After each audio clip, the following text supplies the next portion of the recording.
Dead meme.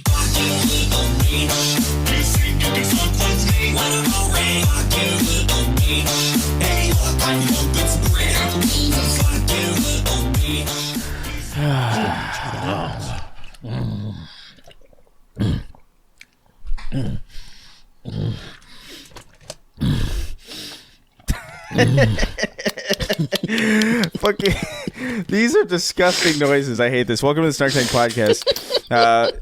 How's it going?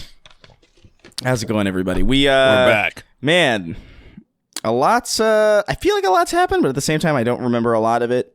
There are key stories that we definitely want to touch on. But before we get too deep into it, do want to mention Game Awards happened. Woo! And obviously, what I and everybody who understands even a modicum of the industry understood did happen.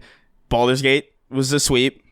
Alan Wake 2 actually won a lot more than I anticipated it to win, but it was obviously going to be a Baldur's Gate sweep. That surprised me. No shot that. No shot in hell that Baldur's Gate 3 wasn't going to win Game of the Year. It was so obvious. But it would have been insane. It would have been like, oh, we actually really have something to talk about, you know?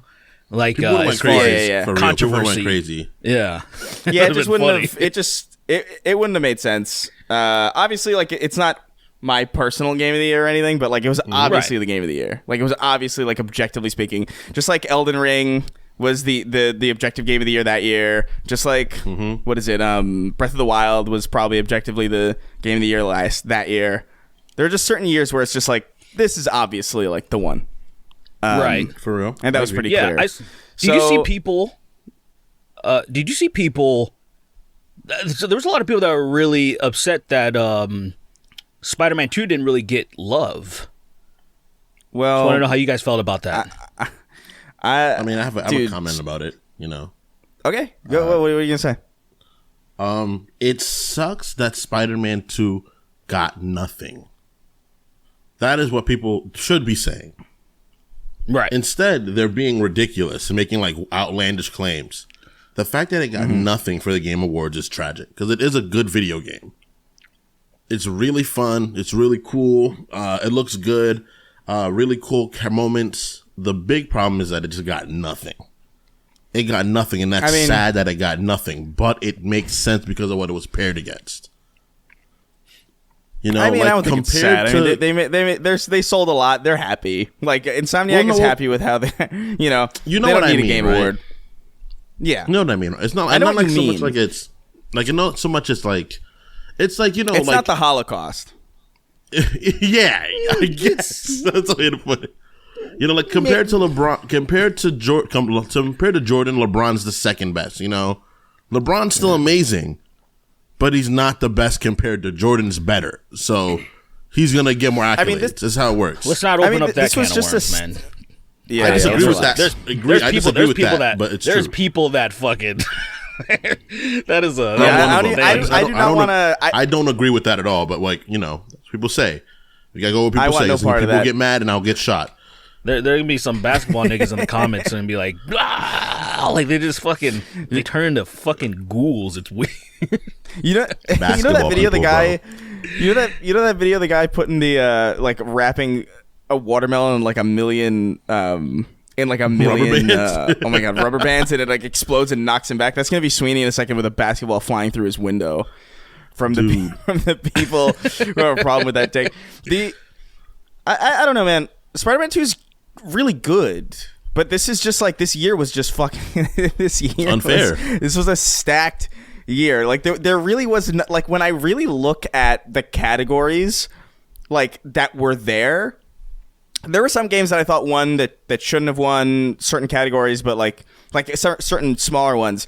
But when I look at the overall like big categories, and I compared Spider-Man 2 to every other game that was in that category with him, it's just like it just didn't do it the best. It's probably like the most well-rounded game, maybe.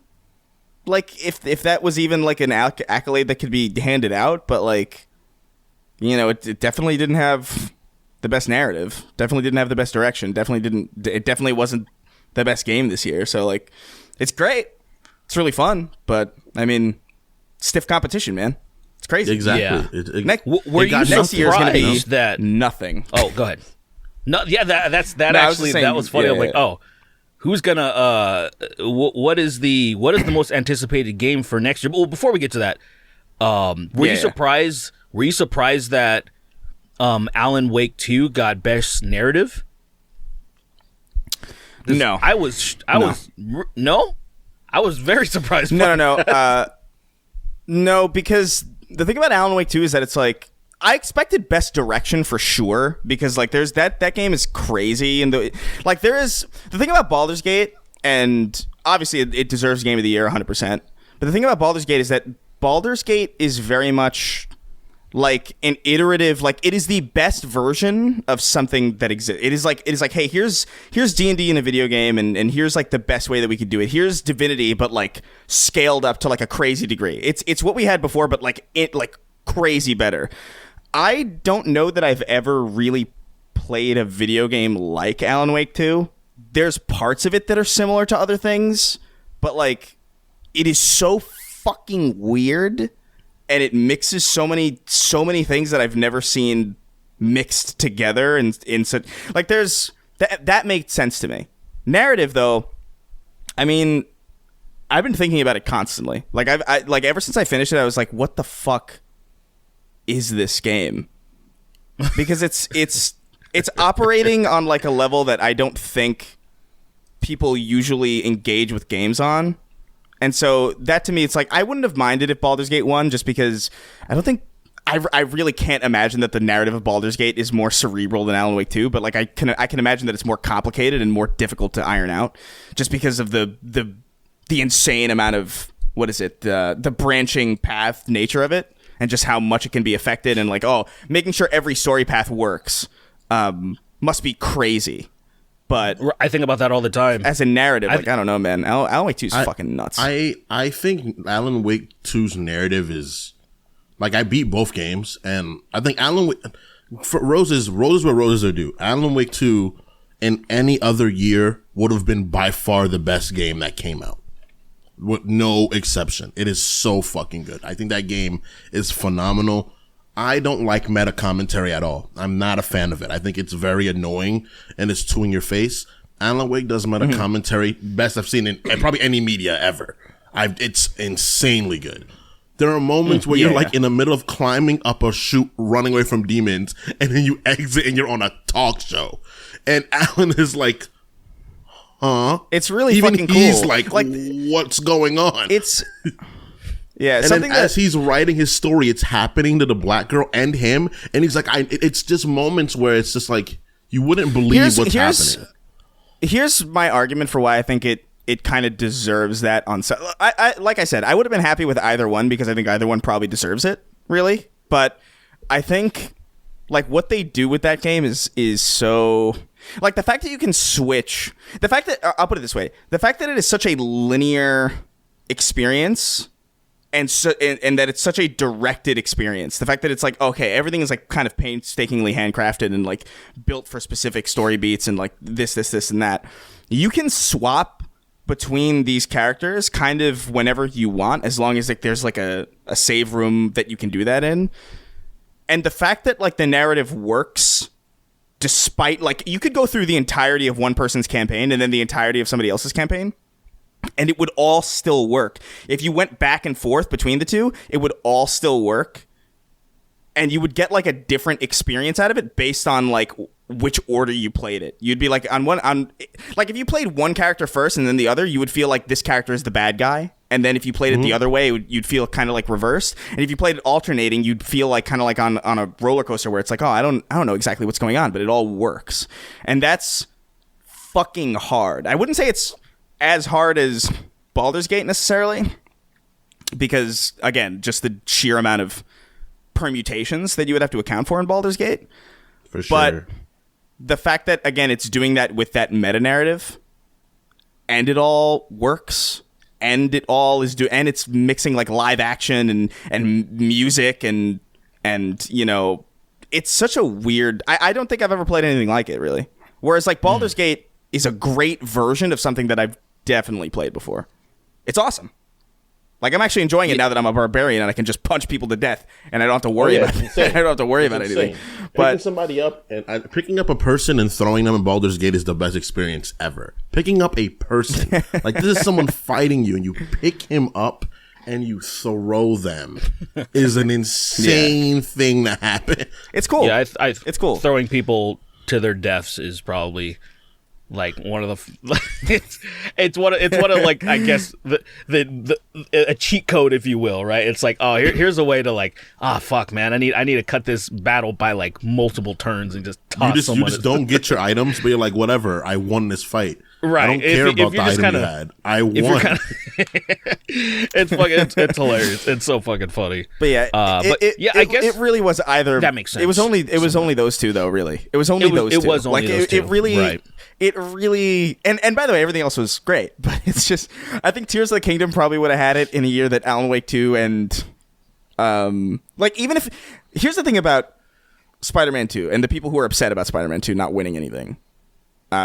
Especially the people who are mad at Game of the Year. Like, dude, if I promise you, like, if Baldur's Gate 3 did not come out this year, Spider-Man 2 would not win Game of the Year. If Alan Wake 2 didn't come out this year, Spider-Man 2 wouldn't win Game of the Year, I don't think. Right. Like, it was Zelda. good. Yeah.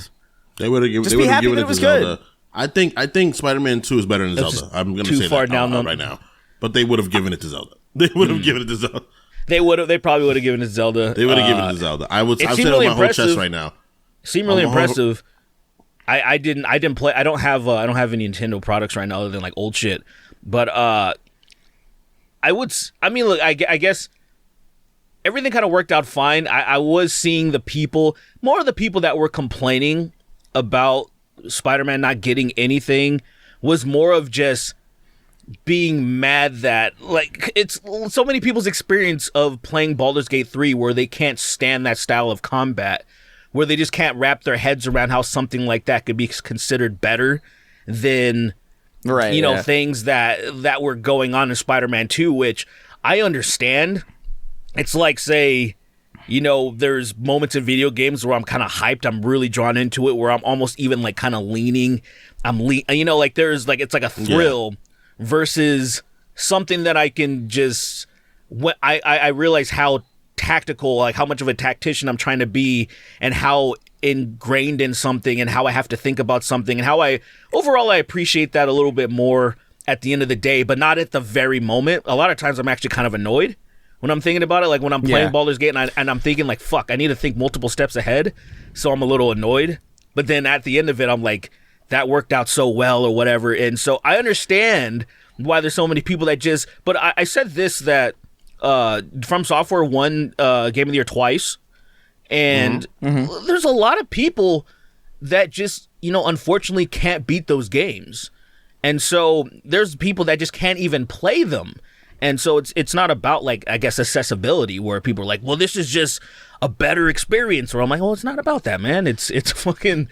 The game meant for the Spider-Man year, 3, Spider-Man 2 meant for the year. Spider-Man 2 is for sure probably, like, of the games that were there, the most accessible one. Like, I platinumed it kind of no problem. I don't normally have patience to platinum really anything. I platinumed the first game too, but like, it's good. it's fine. It was like, dude, like I had so much fun. I had a blast with Starfield this year, and it didn't get anything, and that's like not a big fucking deal. Like, who cares? I forgot about Starfield. Like, it doesn't matter at all. I forgot about Starfield, actually. But yeah. Dude, I ran into Franklin Delano Roosevelt in that game. It's so fucking weird. But yeah, like I don't know, man. I don't know why people are so.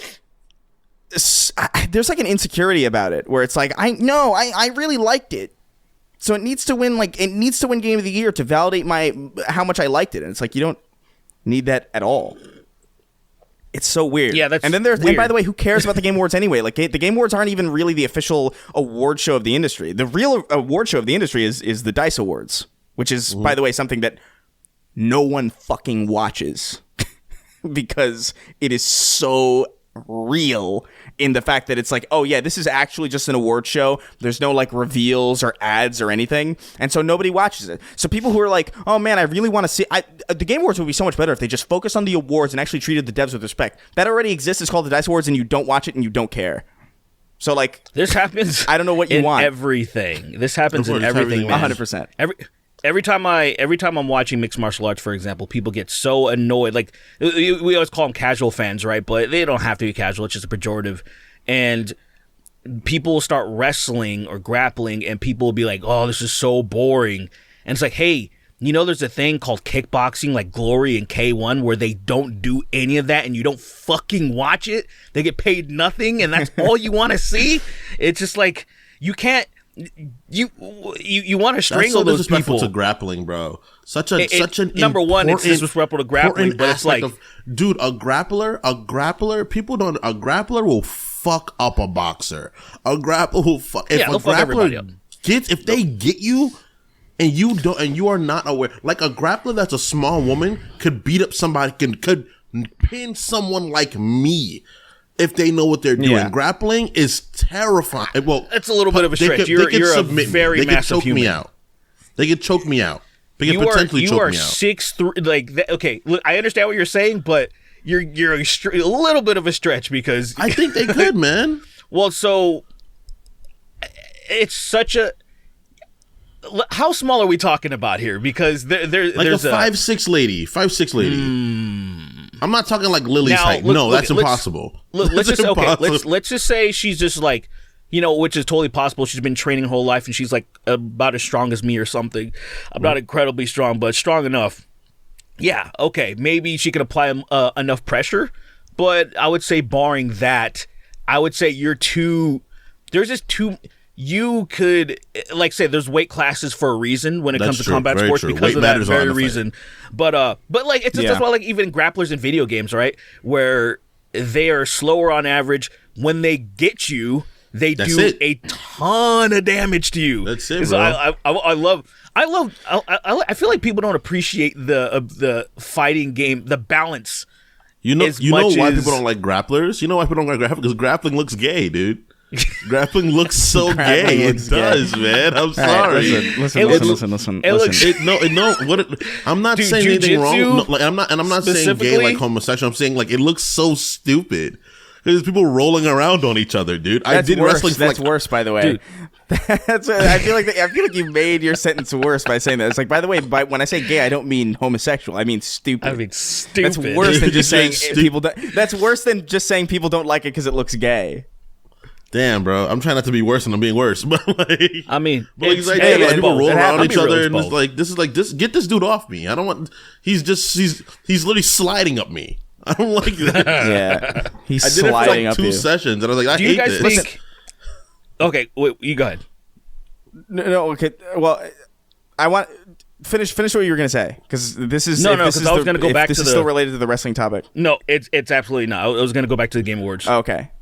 Okay, yeah. It's gay. I just wanted to say that there's one thing specifically that actually genuinely bothered me about the Game Awards this year. Aside from the fact that it was really long and boring and full of ads, that was probably the worst part of it. Right? It's way more boring than it needed to be. Like so much time spent on. Just, oh, hey, I'm sorry. Like, oh, hey, the director of Baldur's Gate is talking about all the people who died. Get him off stage. I'm Jeff Keighley, and I need to do a sketch with a Muppet for 5 minutes. Oh, hey, I need to let Kojima talk for 10 minutes about something that's not even a fucking, dude, look, Jordan Peele and Kojima working together, that's cool. It doesn't need to be there for 10 minutes. It's insane. Did you get the moment when the girl screams, bro? That got memed to piss so much, bro. They go, that fucking that shit, that fucking like that. What the fuck is that? Yeah. That shit killed me. Isn't that the girl from? It's supposed to be motion capture and whatever, like, and that's fine. But like, dude, you don't like, dude. I get it. I respect the hell out of Kojima. I get it. But like, he doesn't need 20 minutes on stage with an interpreter going back and forth over footage of people screaming at a camera. Like, over it's just dumb shit. It's not that never gets you hyped either. Have you ever seen, No. like, say, since Kojima Studios has been a thing, have you been hyped when you saw his fucking teasers? Were you like, oh, man, I can't wait to play that? It's just weird, dumb shit. It's like, And then Yeah. Like, okay. I'm sure it's gonna be cool and dope. Like I loved Death Stranding, even though I was like really primed to hate it. I was like actually super excited to hate it, actually. So like he's earned enough of my like respect in the sense of it's like, yeah, I'll probably check it out and I'll probably enjoy it. And the fact that it's Jordan Peele, it's cool. But like, fuck, 30 minutes is like he's on stage for so long, and then they're cutting off people while they're accepting their awards, and it's. Dude, I almost gave them props at the beginning. When they were doing like best performance when Christopher Judge came out there and they played him off immediately. I thought it would have been so funny. For them to actually just do that and not do it as like a bit. You know what I mean? Like actually, like he goes up, he's like, "Hey, I'm Chris," and then the music starts playing, and then he goes off stage, and you never hear from him the rest of the show. That would have been hilarious. I love his party shot to Call of Duty. Oh yeah, yeah. I mean, it's a little weird. It's a little weird. In my opinion, to do that, but like, yeah, just because like weird. I don't know. It's at an award show. You're standing in front of these people who, you know, it's not even their. You know what I mean? It's like publisher's fault. So like, I don't know. Whatever. I mean, it's not that big of a deal. It's a weird thing to do at an award show. I guess, but like, fuck Call of Duty. The last yeah. I mean, I don't feel strongly about it. The last campaign's a mess. The last one was yeah, it is. All I've heard is that people are saying it's boring as shit. And it's basically a DLC like to Modern Warfare 2. That's all I heard. Yeah, but like honestly, I felt that way about most Call of Duty campaigns for years. I really don't see what the difference is. But you didn't have to pay separately for it. That's the time when this one was so bad. That is true. That's fair. But like, I have friends that did capture on it, and I have a few friends that did straight dev on it. And it was the people, and they were like, "Yo, don't buy it. Even if you don't like, it's not worth it this time. Like, really, it's not worth it this time." And I was like, "Damn." That's funny. The thing that bothered me the most, the thing that outside of Destiny 2 being in there for best community support, I thought that was laughable. Ongoing game, best ongoing game went to Cyberpunk 2077. Which is fucking stupid. That is not what an ongoing game is. Ongoing games are not games that then have DLC later. By that reasoning, every single fucking thing is an ongoing game because every game gets a patch. Categorized. Alan Wake 2 just got their fucking New Game Plus patch with like new story content. Is that an ongoing game now? God of War Ragnarok with Valhalla. God of War Ragnarok with Valhalla, that DLC that has like, I guess, you know, some cool stuff in it. Is that ongoing game? That's not what that's for. Now it is. Because of that would it is now. They changed the definition because yes, we all know what it means. It essentially everything prior was always an MMO because there were the games that were just forever, essentially. Like, I think who won last time? Final Fantasy fucking 14 or something that's been out for like a million years or something? I don't know. Let me see. Best. I'll look it up. Look, I really, I'm happy the game gets its flowers for doing as good as a job as it has to reboot it, like do better, reboot itself, make itself a genuinely good game with a really good DLC. Like, I think Fan Liberty is amazing, but yeah, it's not an ongoing game. That is a game that got patched. A little. I look at, man, I understand, but I also feel a little bit weird about. Same thing with No Man's Sky. I feel a little bit weird praising these games for.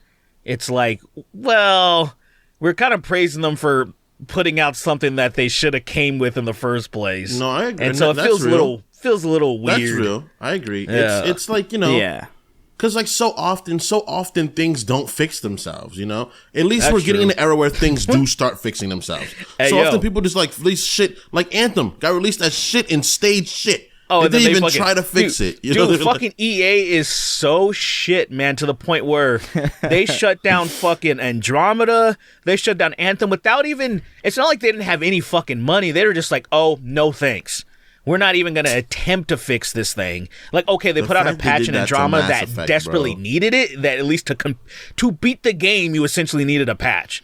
because I got fucking stuck. A lot of people got stuck. But anyway, bro, the day before, have you been paying attention to that fucking game? I mean, you have. Yeah, I have seen it. Yeah. So there's a game called The Day Before, which it was. People clocked this as a scam a long time ago because it was like they used. I can't remember what the thing was, but like some trailers just used like other assets that were just like, this looks fake as fuck.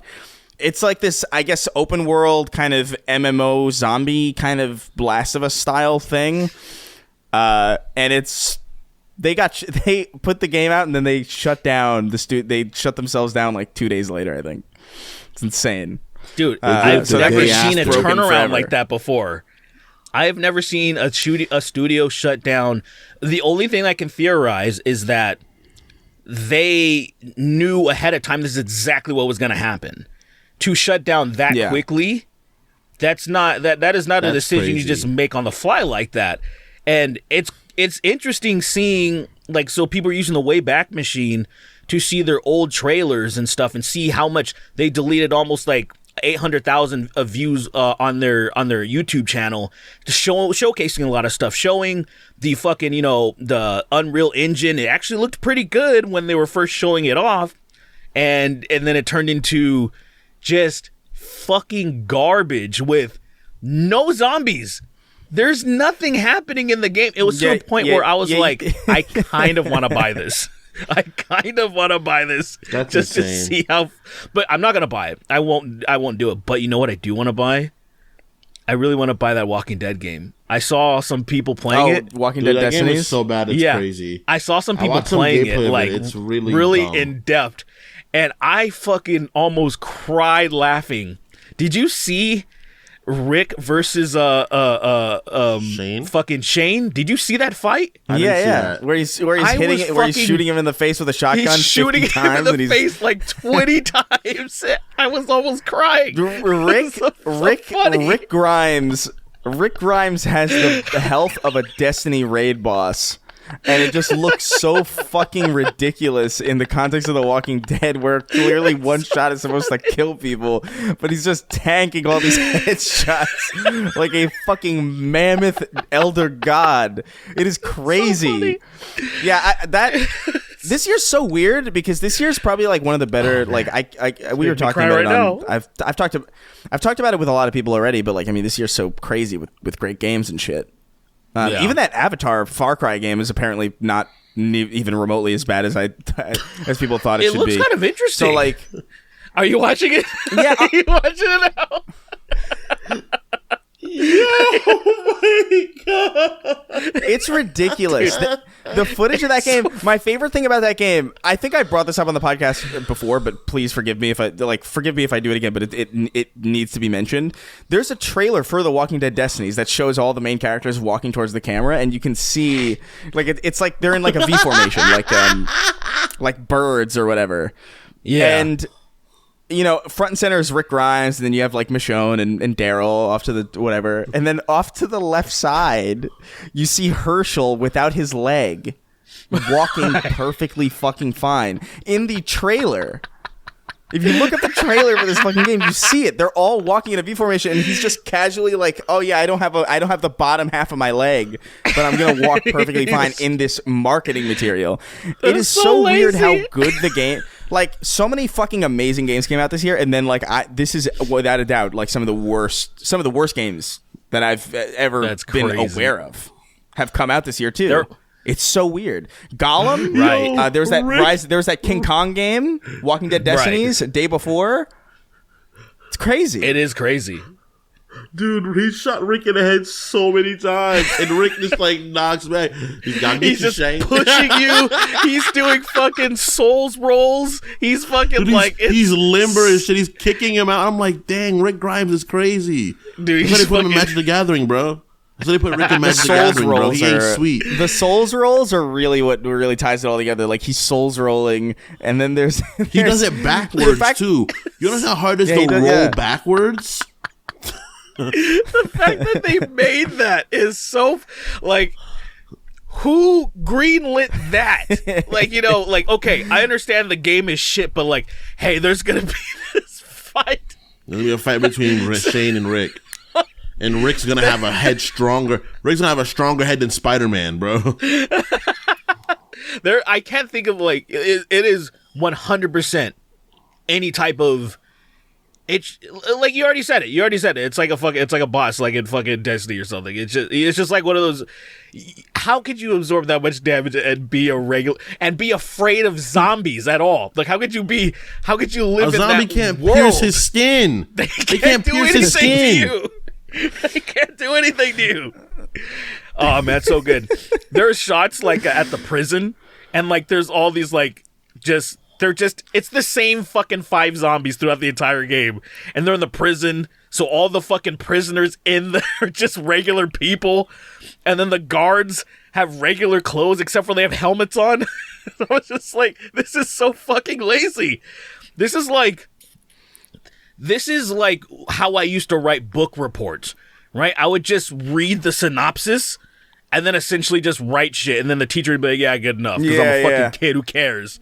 But I'm like, that's awesome. I love the contrast of best games versus just this shit. It's pretty amazing, dude. I don't know what happens after the fight continues. Did you see the second part of the fight, guys? Probably. There's a part 2 with have crowbars, and the crowbar's doing more damage than the shotgun did. Oh, come on, man. That makes sense. It totally. Yeah, why not? I actually really do. When I saw that fight, I was like, I'm buying this game. I kind of want to buy it now too. How much is it? Is it 60? No, fuck no. It's probably 40 new, but I imagine it's got to be slashed. There's no way it could be at $40 right now. I might buy that game, low key. I might buy it like right now, actually. Do not wait. Please don't. Like if it's look, I'm gonna check like it's so unnecessary. I'm gonna check like CD keys or something and see if they have it on 40. 40 is a little bit steep. It's 40 right now. See, yeah, like if that shit's like steep. Look, on CD keys right now, fucking Hellslinger. Is that right? I don't even know what that is. Hellslinger? Is that wrong? Hellsinger, right? Hellslinger. I don't know what you're looking at. I don't know what. Sorry, no, metal Hellsinger. I don't know how to correct you. Metal Hellsinger. Oh, right. Metal Hellsinger. Sorry. Okay. Yeah. So I just, for some reason, I want to say Sling. It was just like, I know that's not right, but anyway. So that game right now is like less than $4 on like you can find it online. Basically, if this game does not get to that point, that would be like that. Like it's you can find like a good game that'll go on sale for like just stupid like good deal. Yeah, and I'll wait. I'll put this on my wish list and whatnot. But it's just such a stupid game that come on. Every once in a while, everybody has that one game that they're like, dude, I gotta play that. You know it's trash, but I have to. I don't know what that game is. That was really, honestly. The last game that I remember doing that with was Ride to Hell Retribution in like 2013, and then I was like, I think I'm good. I think I'm set. Like I don't need any more of this garbage in my life. But one thing I did want to bring up. What is my garbage game before we forget? Because I just remembered it. I just remembered it, and I have to bring it up. I think it's because the timing of it was so hilarious. The last episode of the Snark Tech that we did was so off the rails and so fucked in a Simpsons specific way that the fact. So the Simpsons doesn't trend regularly at all. Like I rarely ever see the Simpsons on my timeline for any reason. But there was a clip from a modern episode of The Simpsons that went viral, or not viral, but like they were trying to push it, and they were like, they tweeted out, it's like, oh, Homer might have a point here, and it's literally just Homer Simpson ranting about destination weddings for like a full minute, and it's both it's the voice actors, and they sound so sick. Like both of them now. Like it was originally like just Marge that sounded like, and Marge, make no mistake, she still sounds like she sounds just as like a black metal singer. Like a fucking dude, like a pterodactyl. It's crazy. She sounds old. She sounds like her voice is just strained. That's it. But then Homer sounds so devoid of it. It was actually the saddest thing I think I've seen. You know, Homer reminds you of Remember how you make fun of fucking what you call it, King Kai in Japanese? He sounds like a person on Ambien. Oh yeah, dude, he sounds like he's fucking on Ambien. Like actually, the idea. It is crazy. Like King Kai in Japanese is like he's like doing one of the most. He's like, "Oh no, Goku, help me out!" And it's just like, why does he sound tired? So this has 10 million. It has 10 million views. Where's it at? On Twitter. I'll put it in the chat. Okay. If you don't have to listen to the whole thing, but like if you just listen to Homer Simpson's voice even for like a little bit, it is so sad. Like it is noticeable in a way that I can't even fucking. He sounds so fucking depressed. Derek's listening to it now. Dog, you're not gonna believe what we just watched. You hear that? So we're gonna change subject in a little bit because I have something perfect for you to change subject about. Because I just saw this. Homer sounds like he's sitting. The fucking voice actor sounds like he's sitting in bed, tucked in, with his fucking SM7B just up to his face. That's what he sounds like. He sounds like he's like, "Fuck, I forgot to do these lines," and he pulled up his mic and he's like, and I'm like, ah. And Marge, of course, disgusting. The fact that she's still doing it, they didn't just get somebody else, right? It's like you put in fucking decades. God bless. You sound like shit. You have to go. Like she's gonna fucking lose her voice by the time she probably demanded that. Like, no, I want to be here until she essentially wants to sound like fucking Robert F. Kennedy Jr. She's trying to get to that fucking. What if there's like a clause in their contract that says, if you stop voicing this character, we have the right to kill you. And so they're all just like stuck. They're all just stuck doing it because they can't afford not. If they stop doing it, they'll literally be shot. Okay. I'm tired of living. Kill me. Marge. Stop burping on my clit. Help me. That's what it's gonna sound like. Ew, dude, your fucking face. My god. You look pissed, bro. You look fucking animated for a second. That was heinous. You look like a racist caricature of a person, bro. You look like if somebody was just gonna draw. Okay, guys, I got a good setting switch for us. Okay, so just now, I'm scrolling through my thing, right? Dextero, the Twitter news page, Dextero. Twitch will now allow artistic nudity following the viral topless meta. So if you guys don't know, as of lately on Twitch, a lot of girls have been streaming, showing their upper cleavage as toplessness. That's become another streaming meta on Twitch. Twitch is being the wonderful place it is. If you're a woman and you're attractive, Twitch is lit. The litness. So what do you guys think about that? Chicks, man, just with big titties that are doing pretty well too. Just show me areolas, bro. That's it, man. Yeah, this one's funny full to me, bro. I'm tired of half-assing shit, bro. Well, see, that's why, like, okay, there's an implied nudity that some people just love. I've seen people even tweet about this, like, "Oh man, why you show too much? What's wrong with the nice side boob?" I'm like, what the fuck is wrong with you? I always want to see the actual tits versus, like, say, and I'm not talking about in real life setting if I'm fucking going about my business, but in sexy time. No, I don't like even in passing. And even in passing all the time. Well, in passing, I would be more like, say, if you saw like a nice rack or something, it's like, oh, nice, you can appreciate that. And then the most you would probably want is like, oh, if she just flashed you real quick just to know what just the full package looks like, and you're like, oh, cool, nice tits. And then that's pretty much it. It's not a big fucking deal. And this Twitch meta, it's really catering to those people that like that teasing stuff, where it's to the point where if the girls were just wearing normal bikinis like they were when they were doing the hot tub meta, they're actually showing more tits. They're showing much more. And then this new meta is just showing the top part with a little bit of cleavage, a little bit of the crack. And I'm just like, oh, this is somehow better for some people. I always say to each their own. I really want to say that, but at the same time, I'm like, bro. I'm these tired niggas, of, how I'm tired of giving down bad people, can you weird be? people a place to stay, bro. I'm tired of defending people that are stupid and different from me, bro. I'm sick of it, bro. I'm sick of it. That's fair. It's constantly me fair. having to be the bigger person, and I'm sick of that. I'm sick of being like, it's fine. Do what you want to do. It's fine. You're welcome to what you want to. No, you're not welcome to be what you want to be anymore. Get out of here. Get out of here. Yeah. I feel that. Who wants to see some of a breast? What kind of freaking mongoloid wants to see likes the idea of pussy? I want to see pussy. In fact, do straight up pussy streams. Put your pussy on camera, bro. Yeah, you remember that one girl Yeah, I agree. that was brave? She was brave enough to where she just fucking gaped.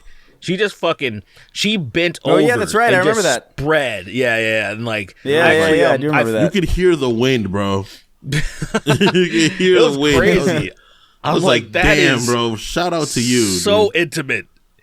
And you know, like, it might as well. But I also saw a really interesting thing come out of that meta, this new top booby meta is, I guess it's called implied nudity. I mean, at least that's what it's supposed to be.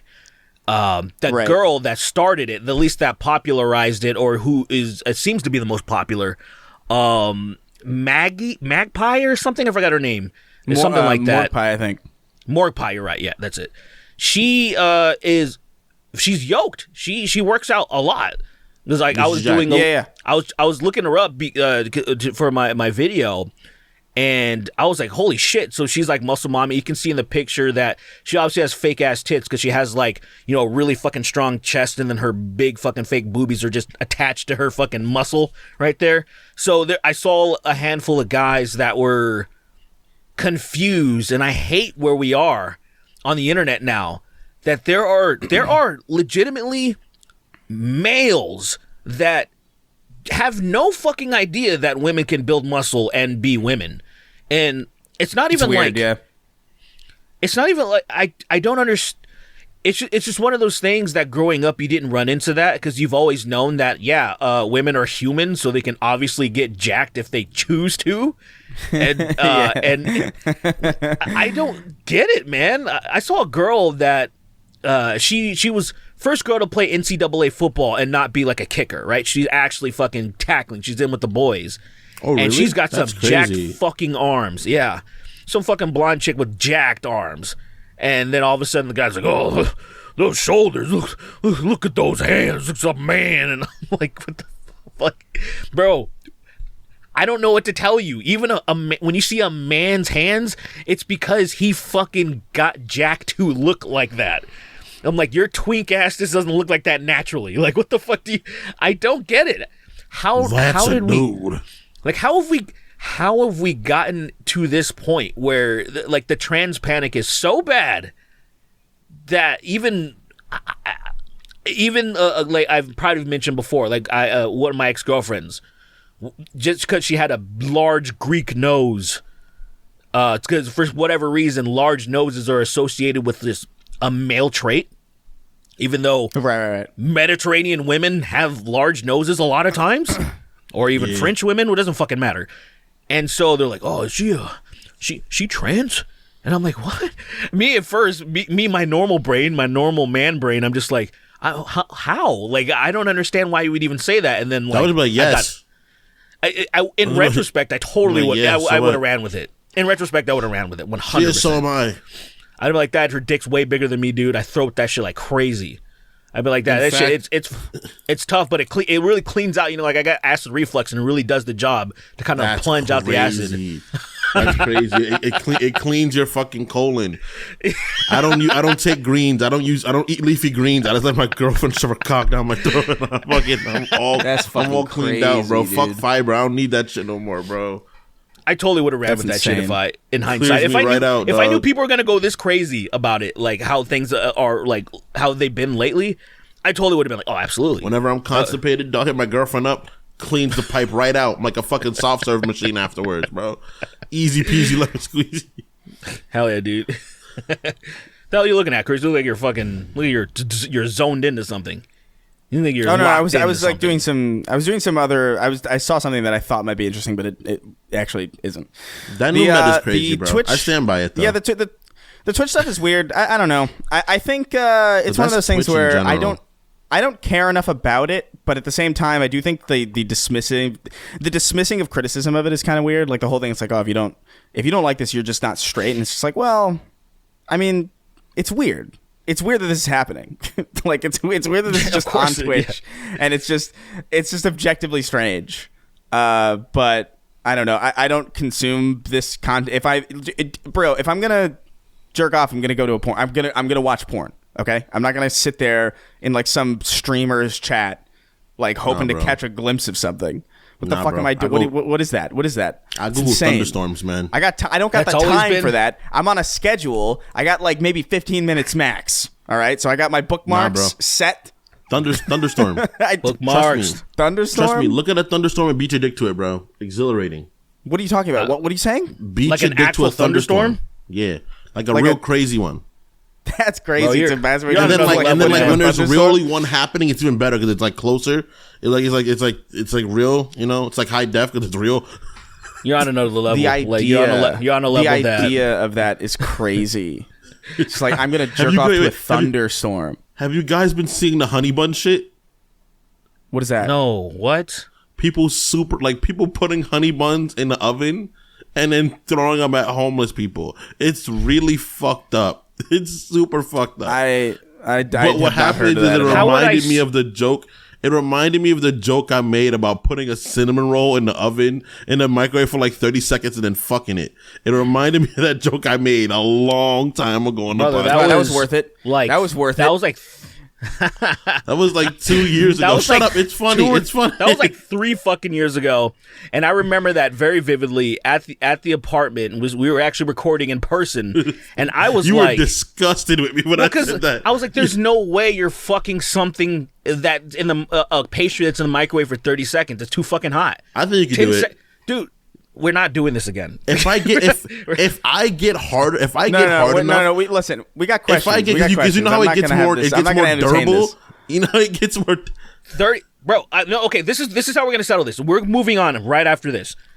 Live. We're gonna go live, and when I come up there during Christmas, all right. I'm gonna go buy a fucking donut, microwave for 30 fucking seconds, and you have to fuck it. All right, gotcha. All right. If I succeed with that, you owe me dinner that day. All right. That day. And if I fail, I'll vice versa. Okay, fair enough. Okay, there hell you yeah, go. dude. Let's go. You better not try to buy no fuck shit. Don't try anything crazy. I'm just some Boston cream, man. Just straight up Boston cream. You gotta fuck some Boston cream. Yo, maybe I bit off more than I can chew. It's one of those moments where you're just like, yo, maybe I fucked up. Maybe we're gonna put a blindfold on him though. We're gonna put a blindfold on him, and then we're gonna replace the donut with a crab. And he's got to fuck a crab. Could you imagine me fucking a crab? That's crazy. Somehow I'm fucking a crab. And you just keep going. It just keeps pinching, but you're still going. Just endurance. I'm so damaged. And I'm like, all right, cool. crap, Lily, please take me to the hospital. I'm in really bad shape for you. Your dick would not survive. Even if you approach it from the back, I don't think it would survive. All right, let's move on. Yeah. Jesus Christ. All right, Kremlin to Gremlin wrote, and he says, "Greetings, Chris, Derek, and the one who always loses spelling competitions." He says, "I'm not sure. I'm not sure if this was asked before, but whatever. What's your most expensive hobby? I started getting into Warhammer before buying a 3D printer because it got too expensive. Yeah, I mean, Warhammer's pretty fucking. Warhammer's pretty expensive. Is very expensive. Yeah. Let me see. I collect comic books. I play Magic, Dungeons and Dragons. I play Digimon, huh, bitch? So yeah. What's the most expensive do you think you would estimate between those? Like just based on a comics? Monsters? Yeah. Really? Like what's the price per comic that you would? When was the last time you bought a comic? I bought a comic like 2 days ago. Oh, okay. Well, yeah, I guess that makes sense. Regularly. I don't know if I buy have them any. regularly, but the thing is, I also have the apps that read them online as well. But when something really good, like when I'm collecting something and it's coming out, I gotta grab this one. Like I grab Green Lantern. I always grab like Miles Morales stuff. I usually try to grab. I grab like Captain America things. So I would. Are you excited? Are you excited? Are you excited for your kids to throw that shit away?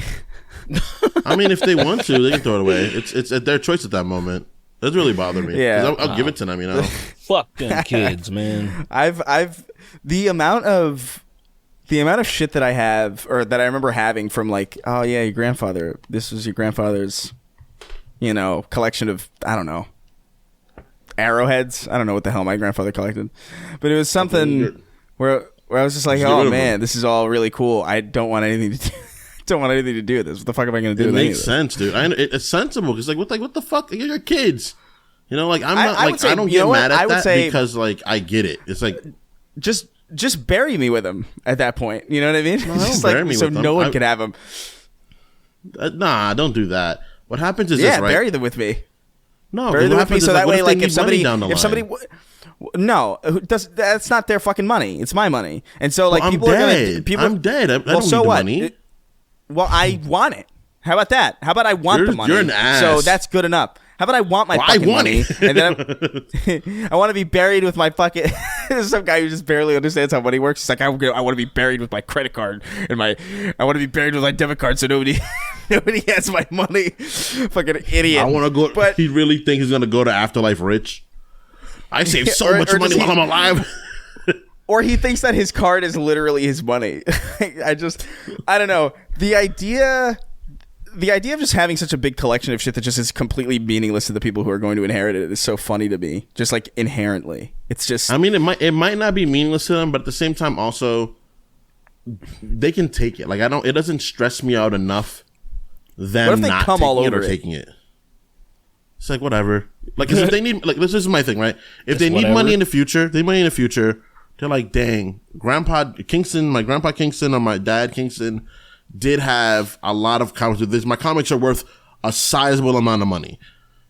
I'm like, yeah, just sell them and do whatever you want with them. I'll definitely tell them that beforehand. I'm like, yeah, do whatever you want with them.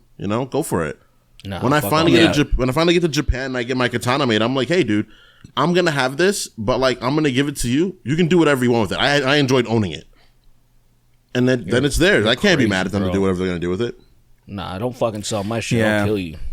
That's crazy. I don't give a fuck. That's my nature. I don't know if I have an expensive hobby. I have hobbies that are expensive to get into, but like not necessarily to maintain.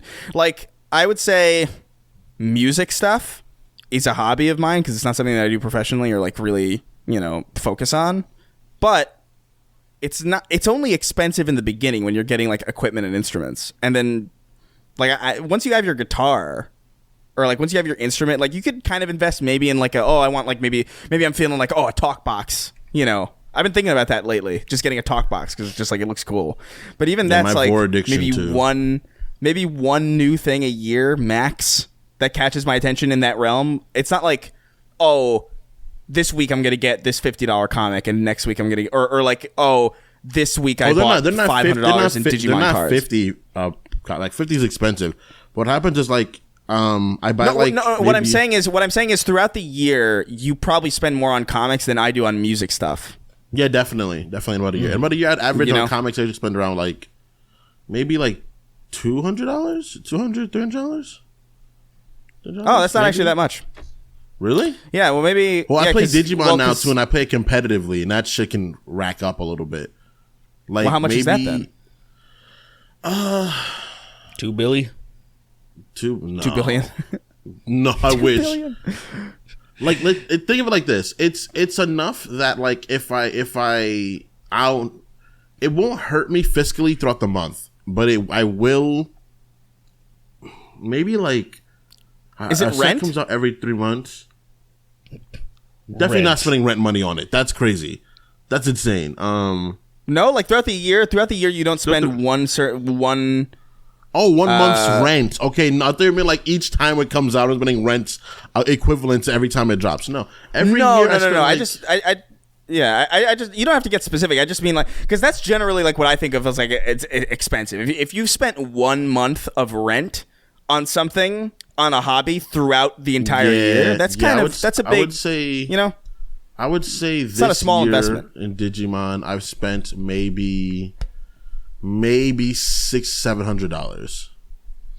Okay, that's a sizable. $700. Yeah, $700. Yeah, I don't know. Maybe it's still disgusting. But kids right, would be all jealous. I think. You know what's crazy? Dude, though? I competitively am very good now. Like I'm actually good at the game now. Like I go to like the top places and I get like a top. Like this last week, yesterday there was like a box tournament. You know a case, right? Whenever there's a case, it's like 12 boxes. Yeah, I don't know what that is. And then they do like whenever their cards release, they do like they sell them in like packs. They sell boxes. They sell cases. I went to a case tournament and I got 4th place yesterday. Because that's how good I am out of like 40-something people. I mean, you're playing with 7-year-olds, so it's like it's not really. They're not. No one that plays Digimon is 7. Fuck you, dude. We're all in our at least mid-20s. I'm not playing no kid. If I lose to a kid, I'm losing my mind, bro. I lose my mind. What did you say? Did you say you're in your mid-20s? Is that what you said? No, and I said everyone that plays is at least in their mid-20s. Oh, okay. I'm in my late 20s. I'm at the end of the 20s, bro. I know where I'm at, bro. There's no fooling me there. Yeah. I'm sorry. I probably need what I would need is I'd probably need to see Digimon art again, because just in my mind it was all like, it's like, look, man, one of my roommates, his ex-wife's new boyfriend, look, shout out to this dude. He's great, but he's just, he's like 30 years old, and he's so unashamed of the stuff he's into. Like, this dude shows me like, oh, you're one of my favorite YouTubers he's watching. It's just this fucking VTuber that's literally talking like a chipmunk, and I'm just like, wow, that's I didn't really expect in my mind that somebody who has the potential to have a beard and everything would be listening to something like this. And so when I'm thinking of like Digimon when I was like back in the day, like in my head, like the art style for me was like geared towards like cool shit that like kids would think of. And maybe I'm just completely like I'll post the picture of one of the like modern cards now. A card that I have a few of.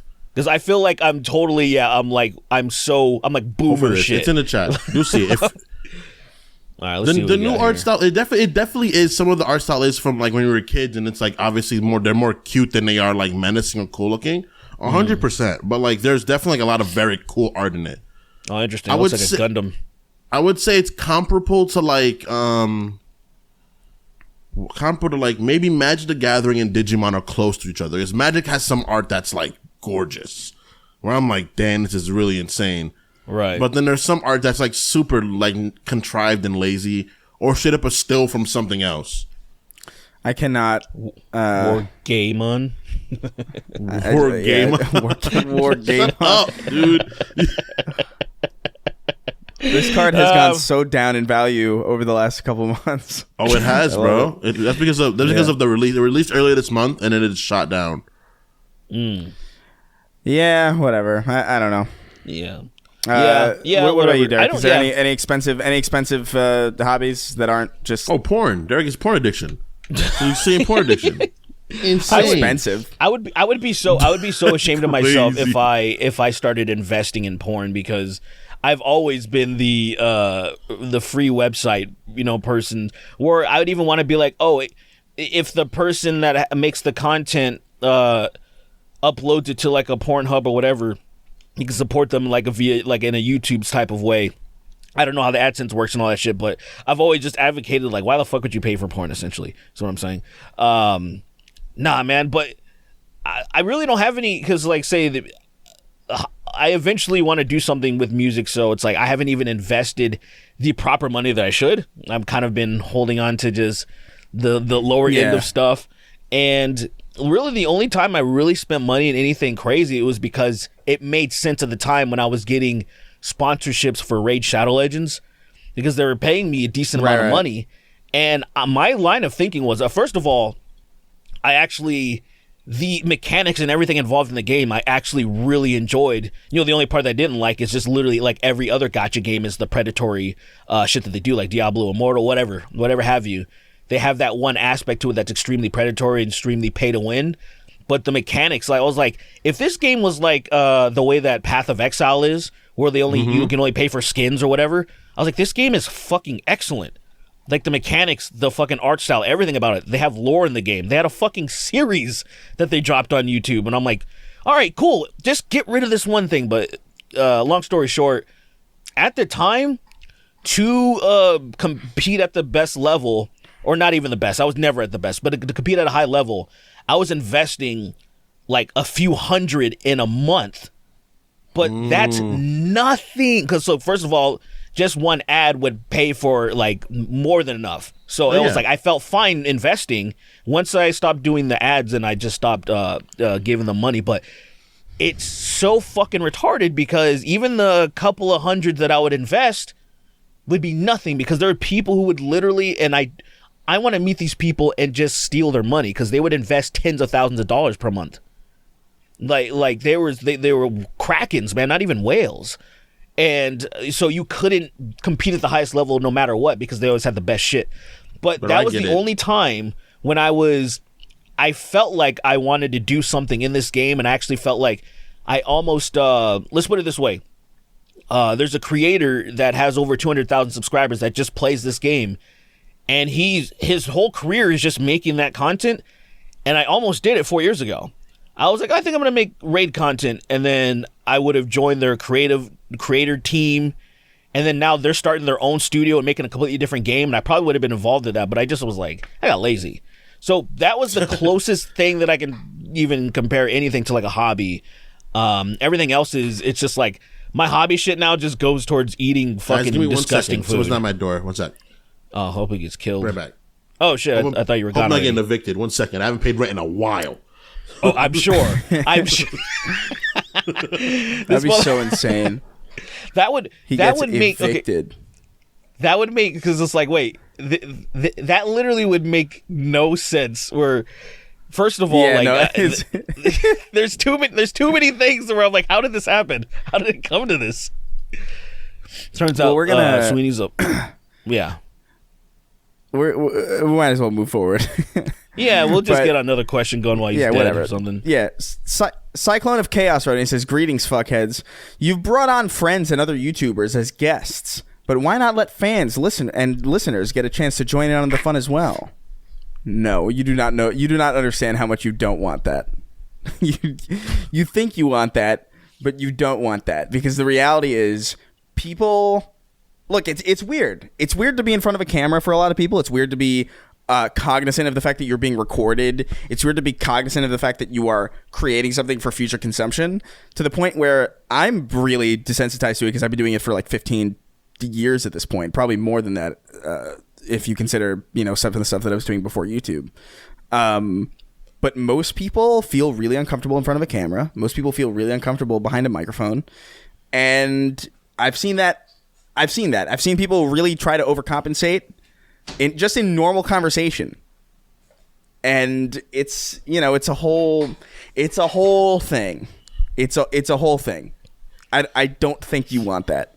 And you think you want it. Let's yeah. I'm gonna be less respectable, and it's just like, well, extrapolate that to anything else. Let's just say we have a tiny amount of like notoriety. It's like, it's just like me, like, oh well, I should just be able to hang out and do a podcast with The Rock, or you know what I mean? It just, there's the level of like, okay, their entire audience that's built in. They're like, they want to hear from specific people, and it's kind of like it's just like that, where the people that are listening, they're gonna be like, oh, I guess it only makes sense where it's like, oh, maybe I would have an opportunity to maybe be on and talk with the boys, but other than that, everybody else that's listening, it's like, well, I didn't gain anything from this, because I see what you're saying. It's just like, so Kingston, just to catch you up, we're talking about, somebody asked a question. They were basically, hey, you've had like friends and stuff, and you've had friends and other YouTubers as guests. Why not put fans and listeners on? No. No, we won't do that. Sorry. No offense. Well, we won't do I'll that. put it. Well, this is something that I kind of want to talk about too, not supposed because to be offensive. I want to bring this up too, where like I remember back in the day, I don't know if it's the case nowadays because I don't really see it happen all that much in the same way that it used to, but I remember when YouTubers would collaborate a lot, right? And you would have a YouTuber that you would be a big fan of, right? And then they would, you'd wait for their videos and then like maybe they posted like once a week or something because that was feasible back then. And it was like, cool, all right, cool, new episode this week or whatever. You tune in and the whole video would be some guy. It would be like the guy that you want to see or the person that you want to see sharing the screen the entire runtime of that video with somebody that you've either never heard of or know kind of.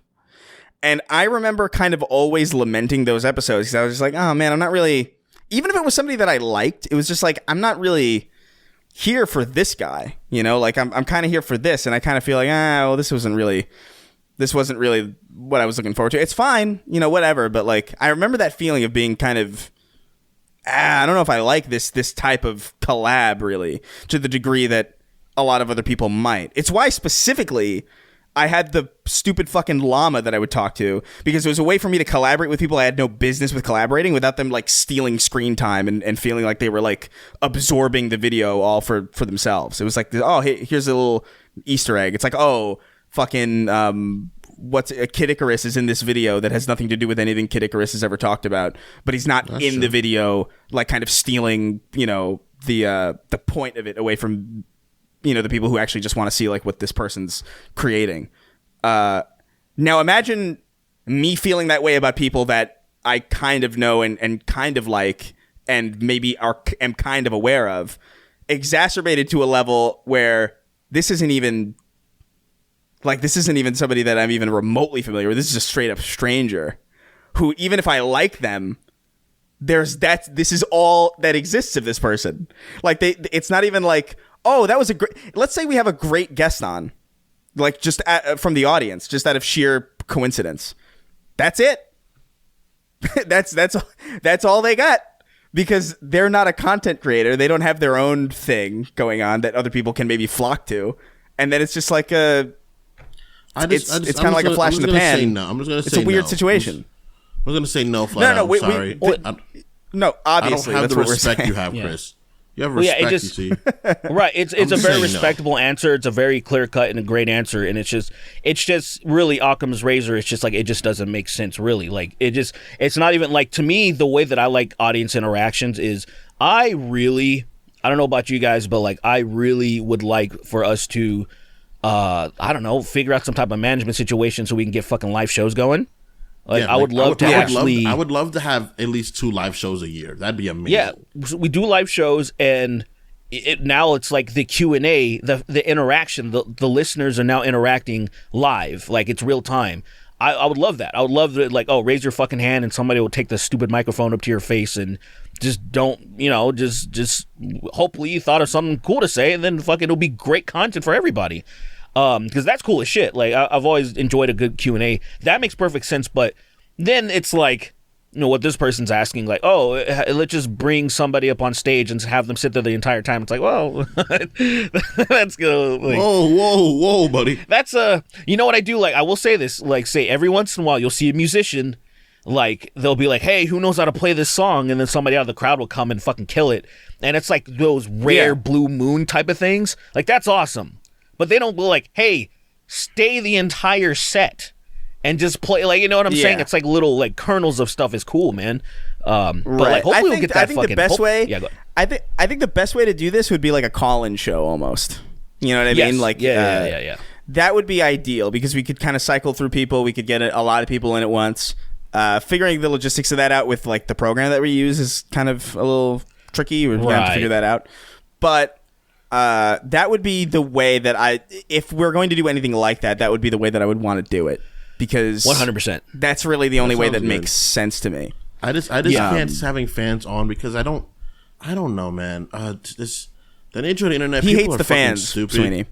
I don't hate fans at all. He constantly messages me. He messages me sometime in the middle of the. I will be sleeping. I hate my fucking fans. I will be I'll be slumbering a deep slumber, and then I'll wake up at 3 a.m. to a text from Sweeney. It's like, I hate our fans. I hate our fans. It's like a big wall of text that just says I hate our fans 50 times, and then so what I'll if respond. Those niggas I'll pay be like, our bills. So what if they Yeah, pay and I'll our be like, bills? "Are Fuck you-" those niggas. I'll write back, "Are you okay?" And then it'll say red, and then he won't respond. Yeah. So- It'll say That's, red. You'll get the speech bubbles, and then nothing will come. Yeah. The little text You're just bubble. I like, hate what those the fucking bubbles.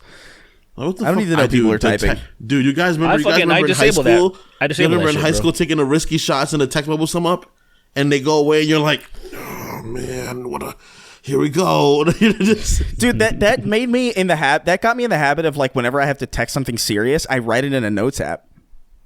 Like I write it in the notes app first, and then I just like drop it? copy paste and send because I hate the idea that they see me typing. It's like you don't deserve to see me typing. What the fuck? Well, why do you need to know? Dude, that shit used to the speech bubble used to kill me, dude. Oh my god.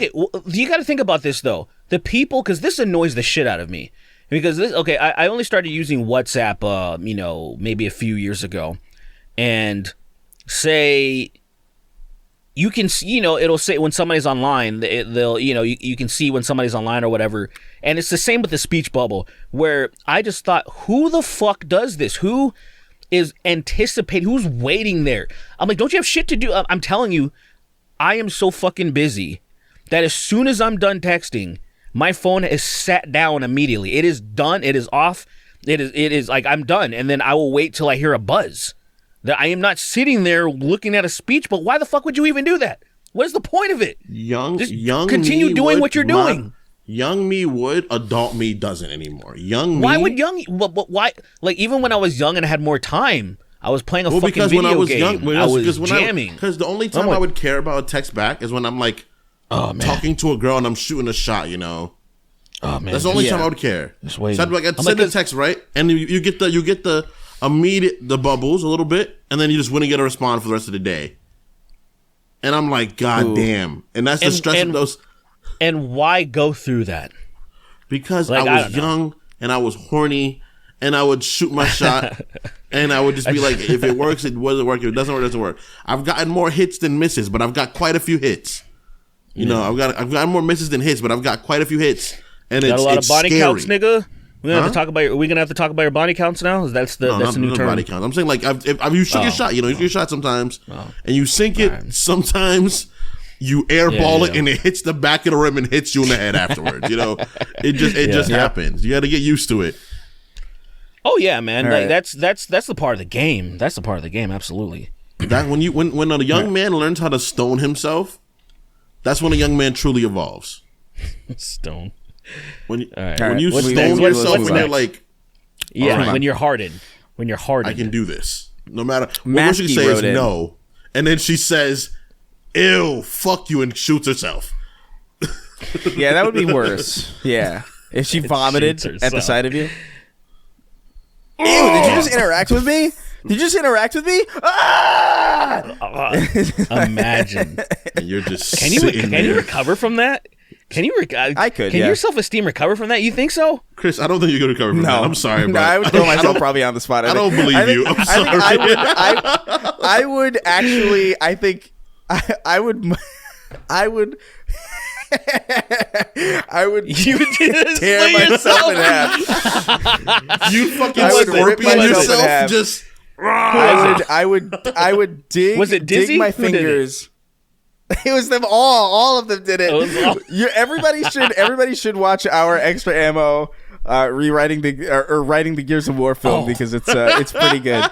But The Rock. yeah, no, I could not. I couldn't handle that, man. I don't think that would be a lot. Chris, Anyway. you're not wrong for that because no one can handle that. No person that would be a can lot. deal with some shit like that. No. Bro, I You don't just even think talk the Hunchback directly in to Notre me. Dame. The Hunchback in Notre Dame. I had to put up with a lot of shit, and even that's something that I don't think anyone's ever looked at him, asked him a genuine question about whether they had an impact on their lives, and then threw up at him.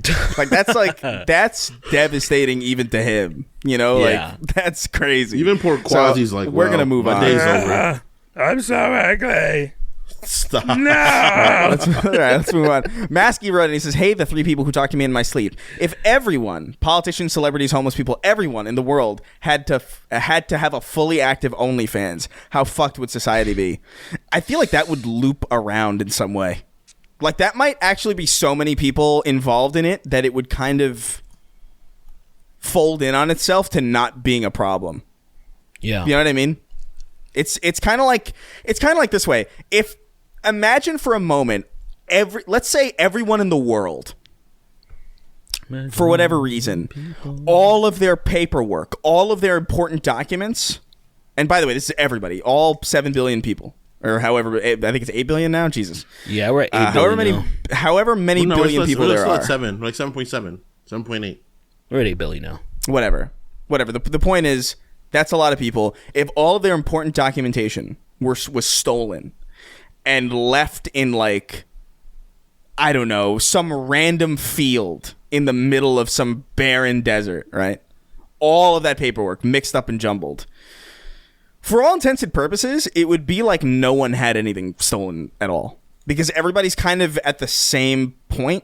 Everyone's in the same place. And it's such a mess of papers that the idea that anyone would be able to meaningfully find yours to single you out specifically is fucking as impossible as it would have been if you just had it secure. So, like, I feel like it kind of borrows from that a little bit, where it's like, if everybody just had this, I don't know if it would really be that much of a problem, because no one would think about it, no one would talk about it, and probably very few people would be successful at it. You're describing the philosophy of Fight Club, actually. Yeah, low-key. Is that the philosophy? I've never seen it. You've never seen Fight Club? It's actually a great fucking movie. It's a great movie. Really people that like it tend to be weird. I had it spoiled for me immediately. They don't understand what it's about. I had it spoiled for me immediately, and then I was like, oh, well, all right. And then I just never had the drive to watch it. It's really good. I like it a lot. It's just because it's way more than, because when we were kids, let's put it this way. When I was a kid, I did not care about the philosophy of the movie. I didn't care about the meta, right? It was just, oh, look at these guys are fucking each other up, you know, like that's essentially, but yeah, it's not about that at all, obviously. And it's just like the anarchical kind of, the like, say, well, I don't want to spoil it if you haven't seen it. It would be a really good movie to watch one time. But anyway, what you're saying is, I think everybody would be on a level playing field if everybody had an OnlyFans, and it would completely just fuck up hierarchies and all this fucking bullshit, and kind of bring everybody down, because everybody would be kind of exposed, you know, if everybody had an OnlyFans. And so there wouldn't be this whole dichotomy of like, oh, your sex work is trash and this is this, and I feel like it would fix a lot of things. It would kind of make people connect in the way that I feel like humans should, with the type of minds that we have. We should be able to come together, but we can't. Yeah. You know? It's so it sad. doesn't make sense. It doesn't make any sense, dude. It really doesn't. We're too smart to be as doesn't. dumb as we are at moments. Right. It really confuses me. 100%. 100%. Next question. Why do we make mistakes like this? We're so intelligent. We've went to the stars. Like, that shit blows my... Like, there are racist people and we've went to space. Like, how the fuck does that coincide with each other? We've properly pulled off on a small scale fission. And there are people that don't like you because of the way you look. Like, it's like, this is just insane to me. Like, it's just such, like, it doesn't... What?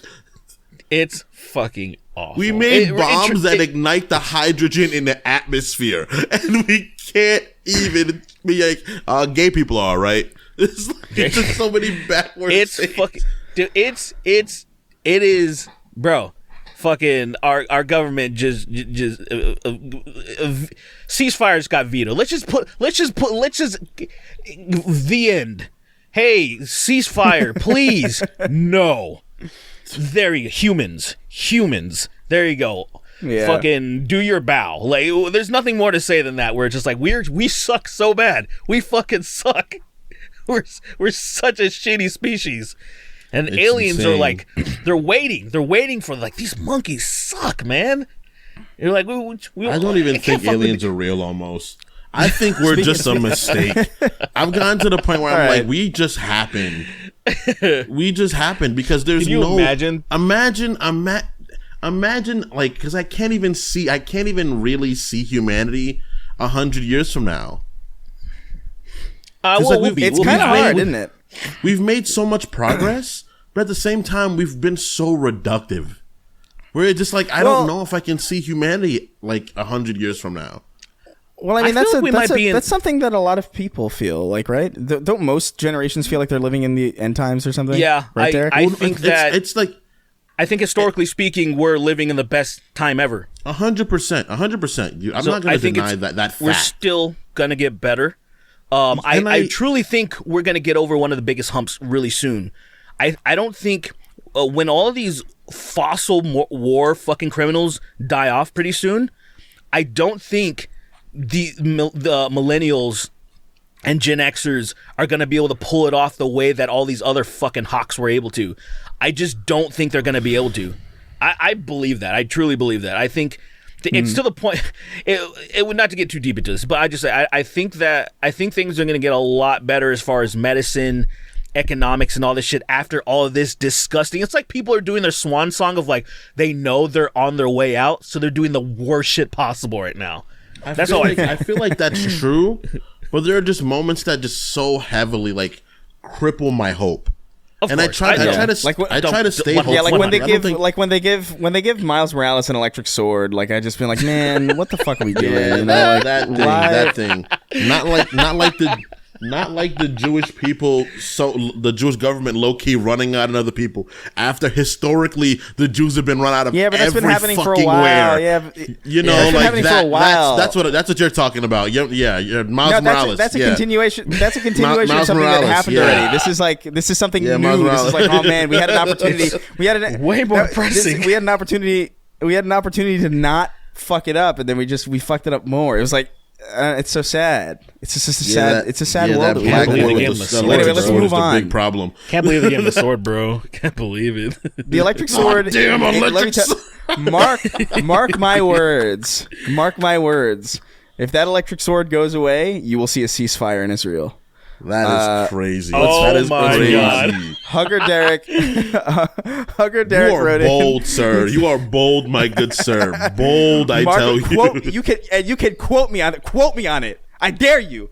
Hugger Derek wrote in. He says, "What's up, my three-step bros?" He says, "What's a phrase that you've picked up recently that really tickles your pickle?" First of all, I don't like the phrase "tickle your pickle." I hate that.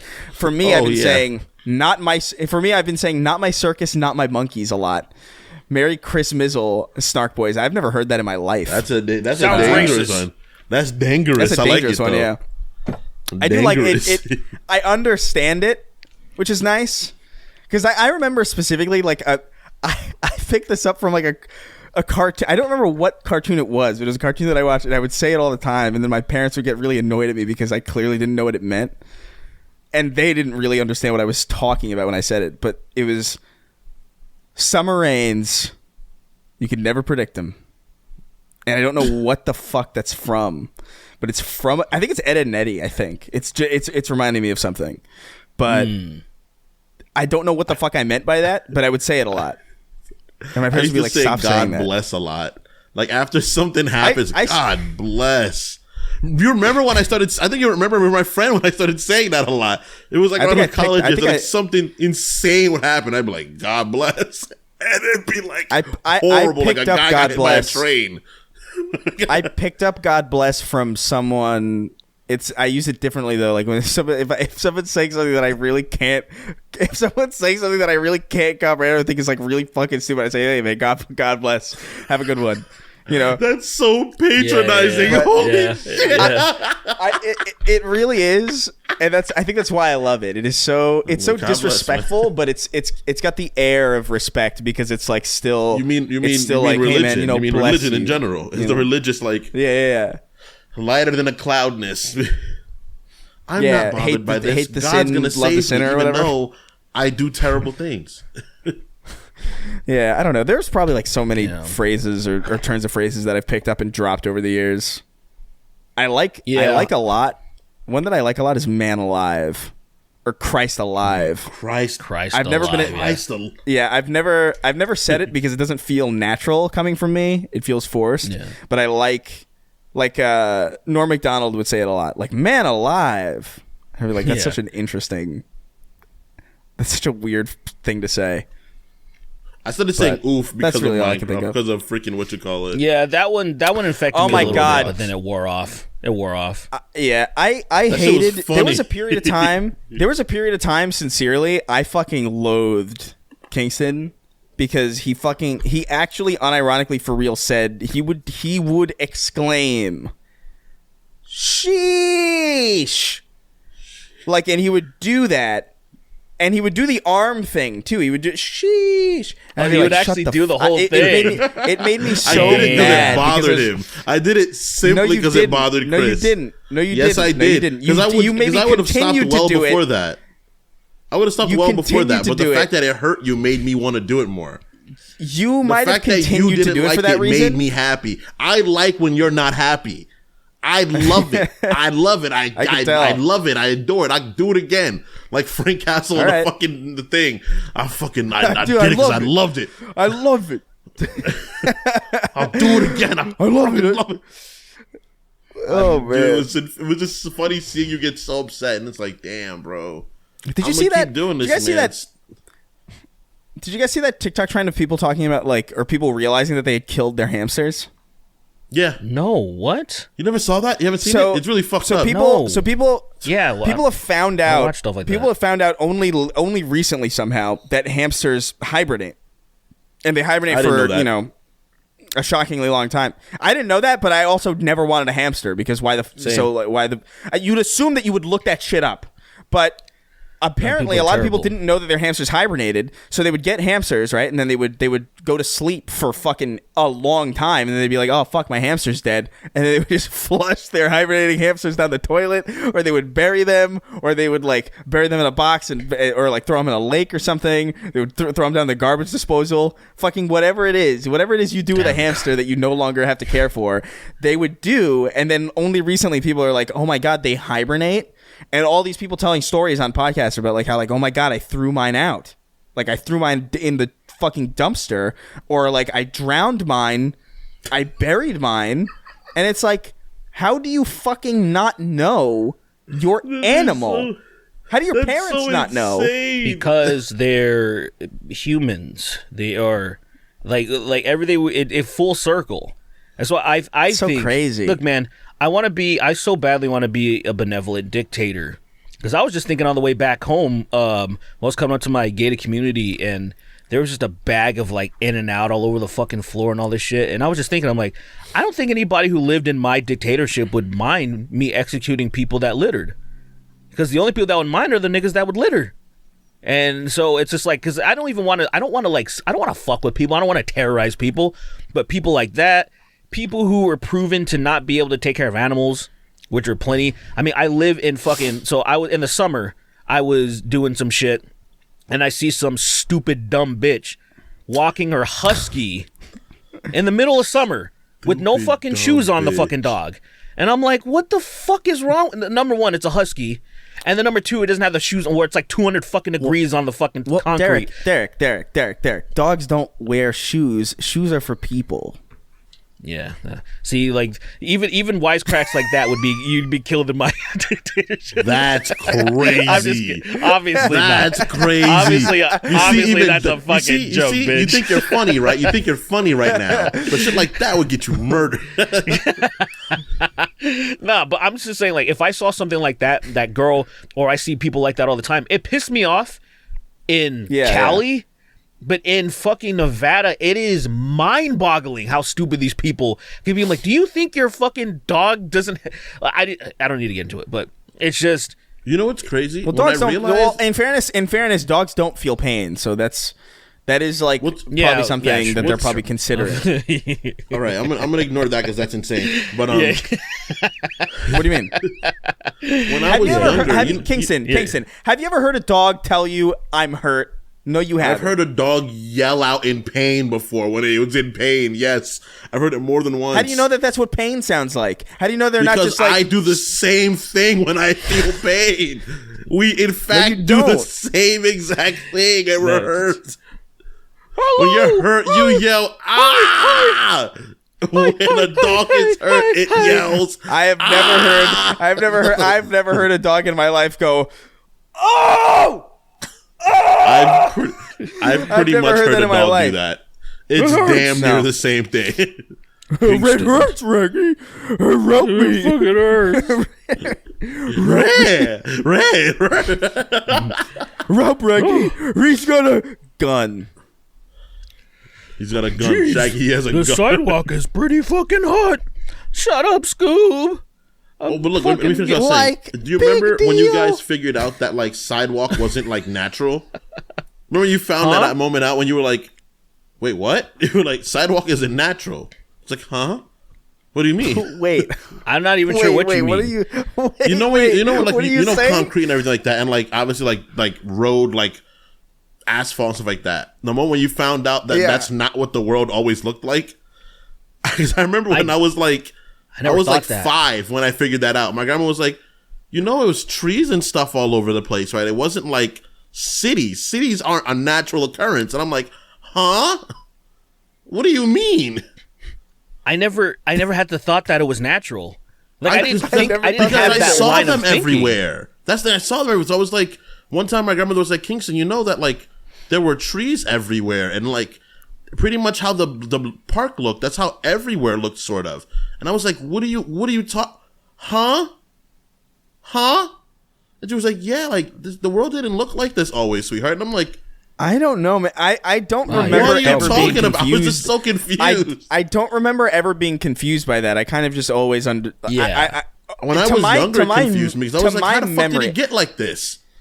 I mean, I'm sure that like maybe when I was 2 or 3, like there was a moment where I probably learned that obvious fact and never thought about it again, maybe, and so like I never was surprised by it later. But the sidewalks are. Because I saw books, and what happened is I saw books, and I was just like, wait a minute. These aren't still natural? New York? These don't grow on trees? I thought like buildings were just like a natural occurrence. They were everywhere. You are why there's that line in the first Halo game where they're running down, where they drive up to that fucking metal cave, that metal square cave, and Cortana's like, this cave is not a natural formation. Yes, 5-year-old me was. Yes, me figuring out and asking questions was like, huh? Really? She was like, yeah, like we have to. People make these things. And I'm honestly, I think the reason why that never was a point of confusion for me was because like I grew up, like I remember specifically playing like city building games like really really fucking young. So I remember like starting out with like, grass and shit. And then you would like build cities, and I was like, "Oh, I guess that's just how." Bro, I was watching. It was a stupider reason. Yeah, it's a dumb reason to believe something because like my brain was like, "Oh, well, why would the game lie?" You know what I mean? Where it's like the game's clearly right about how this works, and it just so happened to be true, kind of. But like, I get what you're saying. I never had that moment though, where I was like surprised by it. It caught me off fucking guard. My little brain was like, I never had the thought like as a kid, oh, this is natural. Like you know what? It just never. As far as I remember, I understood, like, say, especially from, let's say, consuming books with dinosaurs and stuff, where there was the whole Pangea thing. Yeah, but like I never thought like yeah, but I feel like it's but like say you kind of inserted something that didn't need to be there, like you didn't have like an absence of knowledge. You conjured a thought that this was natural. You know, that's the thing that's different. Where I'm like, it's not so much I conjured was natural. It was supposed that I just questioned what I saw, because I don't think it's me conjured. Because like for me, I didn't like add anything to the past. I was just like, oh, this is how it is now. Did the world always look like this? And it was like, no, the world looked very different once upon a time. And I was like, oh, because I saw the world look like that. I was like, I guess this is the planet. Yeah, I guess. I mean, because I think about animals probably thinking that way, right? Like cars are probably beast or something. They're just like some crazy ass fucking thing. The metal beast that the deers hate. Like they don't know any better. And they challenge them every once in a while and they get beaten. The metal beast that kills deers. This is it. The wolf is teaching the fucking other little wolf that these are our natural predators now. The boom man, the boom snake, and it's a gun. Yeah. So, all right, let's move on to Let's see. Yeah. Holman Brown 98 wrote and he says, "Hey, my favorite uncles that touched me at Christmas. What do you think are some great Christmas games that have nothing to do with Christmas? Stay pervy." All right, let's relax. But bingo. What kind of fucking... Metal Gear Solid 2. What is this question, man? Metal Gear Solid 2. This is like that fucking... There's like that movie question where it's like, "Oh, is Die Hard a Christmas movie?" Well, no, because he's asking specifically like Christmas games that have nothing to do with Christmas. So it's like in there that like, because Die Hard is not a Christmas movie, but then people argue that it is. It kind of is. Yeah, but that's because dumb. of the timeline. Like Metal Gear Solid 2, Metal Gear Solid 2 literally like has take place at. I don't know. Is it the same kind of way, same kind of thing, literally? It's not about whether or not it's a Christmas movie. It's about like, hey, like a movie that has to do with Christmas, kinda. That's what it is. That's what that is. It's not like Home Alone, which is a Christmas movie. Bingo has nothing to do with Christmas. What'd you say? Great Christmas game. You're such a shit. Fuck you. Okay, whatever. Let's move on. Bingo. Never mind. I hate that game. answer. I hate that answer. You're Puerto Rican. You play bingo on Christmas too. Liam Sheedy. You play bingo on Christmas too. Stop. Liam Sheedy. You're Puerto Rican. You do it too. Fuck you. You do it too. No, I don't. I don't play. I do not play bingo at Christmas. You fucking savage. That is fucking crazy. You don't play bingo on Christmas when everyone is in the house drinking coquito. That is crazy. That is literally a fucking tradition.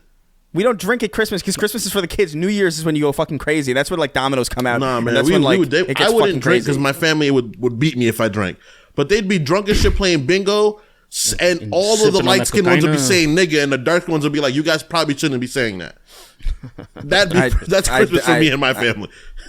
Christmas is not bingo. Is not a bingo is not like a specifically Hispanic thing. That is a hugely Puerto Rican thing I remember experiencing. Other people's houses too. I've never fucking ever heard of that in my life.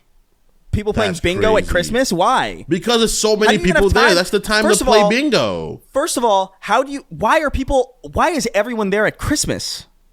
If you don't spend Christmas with a group, a bunch of your family, I always did that. Like, we move. People would come from different states to come there. We sometimes, but like what happens usually is what we would have Christmas we'd have Christmas in the morning, and then we would go to my grandma's house and we would do that Christmas, and then we would do another Christmas. We would go to like different people's houses throughout the entire Christmas day, and I remember it being so exhausting. And then New Year's was when everybody would come, and then they would be like, "Oh, hey, here's drinks, here's fucking like music and all the games and shit." But like Christmas was very much like gift exchange, dinner. And that was Christmas. Now that I've been with Willie so much, so Mexicans celebrate Noches Buena. So what happened is the night of Christmas Eve, they celebrate Christmas. They unwrap presents, all that shit, and they go and they open that shit. They open that shit at midnight. Christmas Day is the day that people get to enjoy the shit they got, and that is so much better. That is so much better. Well, to the point that's what I'm gonna have my kids do. But what's the difference? Well, it's better for I would say it's better for adults because you can open the presents at midnight, and then you can go to fucking bed instead of getting up at like all the kids want to get up at like fucking 6 and 7 in the morning, and you're like, "Fuck you, kid! I'm an adult. I need to sleep."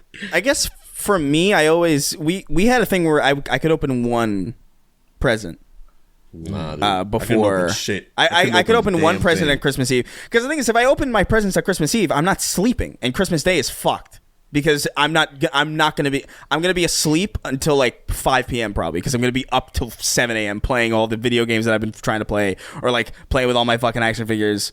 That's why we did it that way, because we were just like, okay, you start the day, open up your presents, and then the rest of the day is a fucking field day with them, and then you don't necessarily have to dedicate anything. The only issue is that some days or some Christmases it would be like, oh, we got to go to grandma's now, or like we got to go here, we got to go there, and some days it would just be it would be like rush hour where it would just be like traveling the entire time. But for me, it would be Christmas Day. It would be Christmas. My grandmother would just finish cooking at like maybe like 12, and then people would just start getting to the house. It'd be like my uncle, my grandma's brothers, a bunch of my cousins, from the other side of the family. It is everyone related to my grandmother started piling the house. And we had like a 4-bedroom in the Bronx, and it'd be packed with people. and then everybody gets somebody a little something. Everybody would get something if they could, and we would just have it'd be Thanksgiving again with just presents. I want to do Satan Miss. Yeah. And then if we thought about the Three Kings shit too, there's so much shit. I hated it. Too many fucking people. Let's do it. Satan Miss, yeah. Satan Miss. Or Antichrist Miss. So fucking, yeah. Antichrist Miss makes way more sense, but it's it's too on the nose. I personally like Devil Miss myself. Yeah, I like Devil Miss. Devil Miss pretty. Dumbest thing Devil ever. Miss. Devil I'm Miss. celebrating Devil Miss today. It's like shut up. Look at this is what's gonna happen. We're all gonna do our own thing at our own place and see who shows up where. Anti-Christmas. No one's Satan gonna Miss, go. No one, everyone's gonna stay where we are. Devil Miss. You're really bothered about it. You're not gonna say anything. You're just kind of mad. I would be heartbroken about it if nobody came to my Devil Miss celebration. You're like all like. Devil Miss is fun. You should have been there, man. It was actually really cool. You really missed out. Like actually. You really missed out. You're like it's gonna be pretty much the same thing, just like red lights are gonna be put up everywhere. It's the red LEDs. Yeah. And then just you have to have like goth mommy. You gotta have a choker and like a corset or something if you're a chick. There's gotta be one fat titty goth girl there. Yeah. Easily. Yeah. So if you don't have a friend, a lady friend with big tits, you gotta find one. So that's about it. You gotta find one heavy-breasted goth woman, or else Satan Miss is over. It's over for Satan Miss. Evil Chris Reagan be like subjectively wrote in. Hello, adorable melanin man. A part of my bisexual awakening, and the N-word if it was a person. Jesus Christ. Wait, who's who? Well, I mean, is that...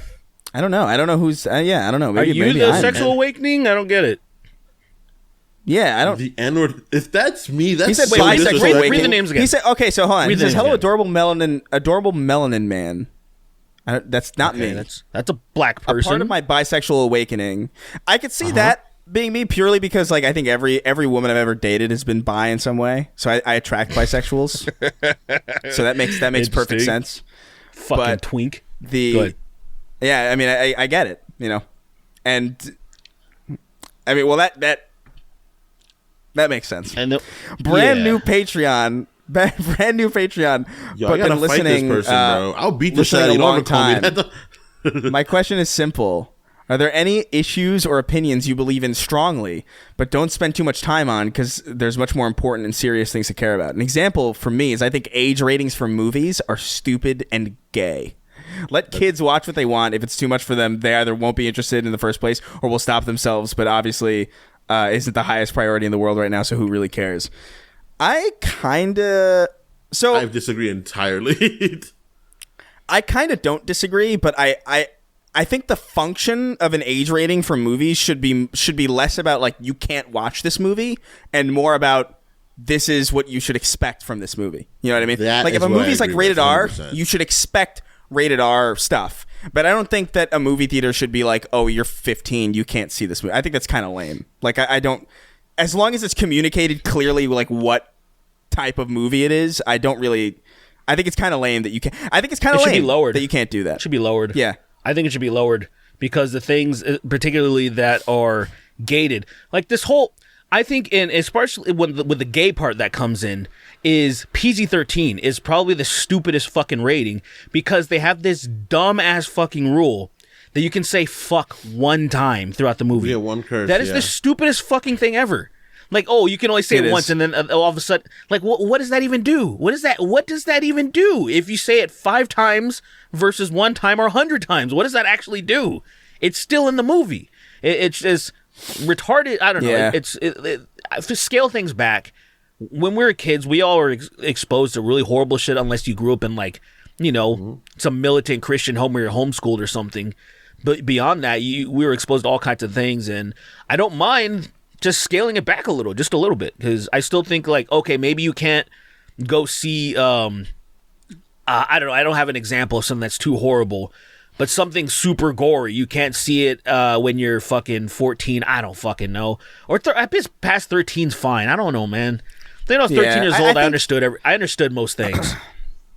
Yeah, I think it's totally fine to. I think I don't think the rating should go away. I just think people should be a little bit less stingy, or people should take them a little less seriously as far as like actually allowing. Like I think the best thing you could do is like if like a 14-year-old kid or like some 10-year-old kid is going into a rated R movie or something. You'd be like, hey, listen, bud. You'd be like, funny. I think the best thing you could do as like a movie person or like, and this goes for video games as well, right? You'd be like, listen, bud. This movie's got a lot of this shit in it. Just letting you know. Just to cover your bases. I would not sell it to them. I think fine. age gating is there for a reason. I was totally fine. I was totally fine. Well, I mean, age gating didn't used to be a thing, and it was only really a thing because people were freaking. True, right? But what I'm saying is like it only became a thing because people started parents started flipping out about Mortal Kombat, and they were like doing all this moral panic about like, oh my god, I think for video it's games, so bloody. Yeah, I think for video games and stuff like that is just like. I don't know, like I'm in between where I'm like, you know, like kind of just show your kid what you want to show. Like I definitely watched, like Derek's point. I saw shit at Ebon's World that warped me. It altered my playthrough significantly. A path closed and a new one opened. But the idea is that like, you know, like kids are stupid and they will absorb things, not understand that they should not absorb it incorrectly. They're not smart enough to make those decisions by themselves. They are genuinely not. They're just not capable of making those decisions yet. Well, some of them decisions are they're not quite intelligent enough to make. I think part of that though is I don't know. I feel like they could be if they were just given that opportunity. That's, you know what I mean? Like I just feel like I think they could be to a degree as well too. I feel like it's not that simple. I'm just saying this as I felt perfectly aware of myself at like 8 or 9 years old to know like, oh, I don't want to watch that horror movie. It's going to scare me. Right? And I don't want to do it. And I would self-regulate that. And then I would also be like, I would play Grand Theft Auto or something and be like, oh, well, you know, this doesn't, like, I'm aware that this is a game. I'm not going to go out and beat up a fucking hooker. You know, like, I have no desire to do that. I feel like that disconnect, the ability to do that, I feel like is disappearing. I think it's disappearing because there's less well, I don't know, maybe there's more opportunity now because the internet is so vast and you just kind of stumble upon stuff. Because like obviously I grew up playing GTA and shit like that and fucking watching people do horrible shit, and I didn't go out and do that. Obviously I'm able to decipher reality is reality and fiction is fiction, right? That's true. But evidently, based on what we see people not be able to do shit like that all the time. I don't think that's true, though. I think what it is, I think it's more about. I think it's less about fiction, though. I don't think fiction really plays a part in it. I don't think movies or video games or TV are warping people. I think what's really happening is like, oh, kids are logging onto Twitter at 9 years old. No. I don't think it's reality warping people. I think people are warped. That's what I think. I don't think reality or TV is warping people. I think people are warped to begin with. I think that's true, but I don't think that's because I don't think that's the fault of media. I think that's probably the if anything, it's the fault of social media. Like specifically, like what Twitter and like Facebook and maybe less Facebook these days, but like what that does to your brain as far as like what it trains you to like look for. It's like, oh man, I need that dopamine rush of like a like or like a notification or like, oh, I'm gonna sift through Twitter and then like, oh cool, a murder, an actual fucking death on my timeline that isn't a movie, that isn't a fucking video game, that is just actually real, and I got to see that. How great. I'm 9 years old, by the way. That's gonna fuck me up. Yeah. Like, I think that's what's fucking people up more than just like, oh, they saw a horror movie at age 8 that they weren't ready for, or like, oh, they played Grand Theft Auto when they were 12 as opposed to when they were 17, as if that's like a massive difference as far as like what you're able to discern. Look, man, one thing that is pretty evident is people usually get messed up. Kids, they just get messed up when they get older, when they finally understand stuff that they saw or what happened to them or whatever it is, whatever the case is, whatever type of trauma it is. The lack of education, usually the failure of parents, informing their kids about a multitude of things. And a lot of times I know parents are busy nowadays. So a lot of times we do count on the school system to educate children, and we do such a terrible job since we have such poor education. And I feel like it always comes back to the lack of education, to why, say, when it comes to everything, when it comes to abuse, there's a lot of kids that don't know what the hell is going on. They don't know they're being abused. They grow up and they're fucked. They don't know about, say, practical effects and CGI, I guess now. They don't know about these things, to where if they're armed with this knowledge, it's not going to affect you in the way that I remember, say, me just being, I guess, blessed or whatever with critical thinking skills. My mom didn't teach me shit. She was busy. But I understood, like, say my mom was, like, at first a little bit skeptical about me listening to Slipknot, and then some type of hip hop that I would listen to, the lyrics were kind of insane. But then she would ask me about it, and I'm like, no, I know this is fake. I know these people wouldn't be walking free if they were doing half the shit that they were saying. But just understanding that versus a lot of people thinking this shit's real, or, there's still some grown-ass people that, I mean, Jesus Christ, man. Things that people believe nowadays, right? Like this fantasy shit that has no realm in reality, and you're like, oh, this is a failure of education. And I feel like we would be able to do whatever the fuck we wanted as far as media goes. We wouldn't have to worry about motherfuckers trying to shoot up schools and all this other shit if, like, we just collectively try to do something. But we have to fight the people that see dumb people as just maximizing profits, right? If you keep people absolutely stupid, you can be the fucking NRA, pump millions into people, and sell as many guns as possible, and then just have kids get Swiss cheese. And you're like, we made billions. That was awesome. And so it kind of was... Your argument is right. You are 100% right. Like, even from before that argument we had the episode of last one, which you're talking about people like profiteering off things, and we have to protect people that are stupider. I agree with you. You are right. You are 100% right. But it also feels so taxing to do so. But you are correct. 100%. It feels extremely taxing to have to do that. It is absolutely taxing. That is probably, being a selfless person is so fucking exhausting. Dude, when I became nicer, about shit, the world became so much more stressful. It did 1,000%. Like, I was a nice little kid, and then in my teens, I kind of had like a bit of a dickish phase of my life, because so you're a teenager, you're an ass. And as soon as I became nicer, my life got so much more muddy in a way that I was like, why? Like, good things happen because I'm nice, but the shit that the way I get wrong for being nice is insane. Where I'm like, I cannot believe the way I was acting towards this person, someone would do this to me when I'm trying to be kind. It's insane. It is maddening. It's all gay. It's all gay. It's maddening. It's like, I'm just gonna be a dick to you. I'm just gonna punch you in the face. It would be so much easier to just go to be that person, right? Just to be the person that only cares about themselves and does their own thing, doesn't give a fuck. It would be so much better. And just like, say, circling back to all the rating stuff, those things are put, like, say, it's nice to have the guidelines of the R ratings make sense of saying, like, not age gating, but saying, hey, this contains this stuff. That makes perfect sense. You might be someone sensitive to this stuff. That's not even like, there's nothing complicated about that at all. For the parents. Because the parents look it up and know immediately it's this. It's going to have this kind of shit in it. That's true. That makes perfect sense. Instead of being ambiguous, it's just language, or it's just this or that. It's be like, no, this R rating means it's going to have this shit and this kind of shit. It's going to have one of these kinds of things in there. But yeah, we'd be able to scale back a lot of stuff. Descriptive in the ratings.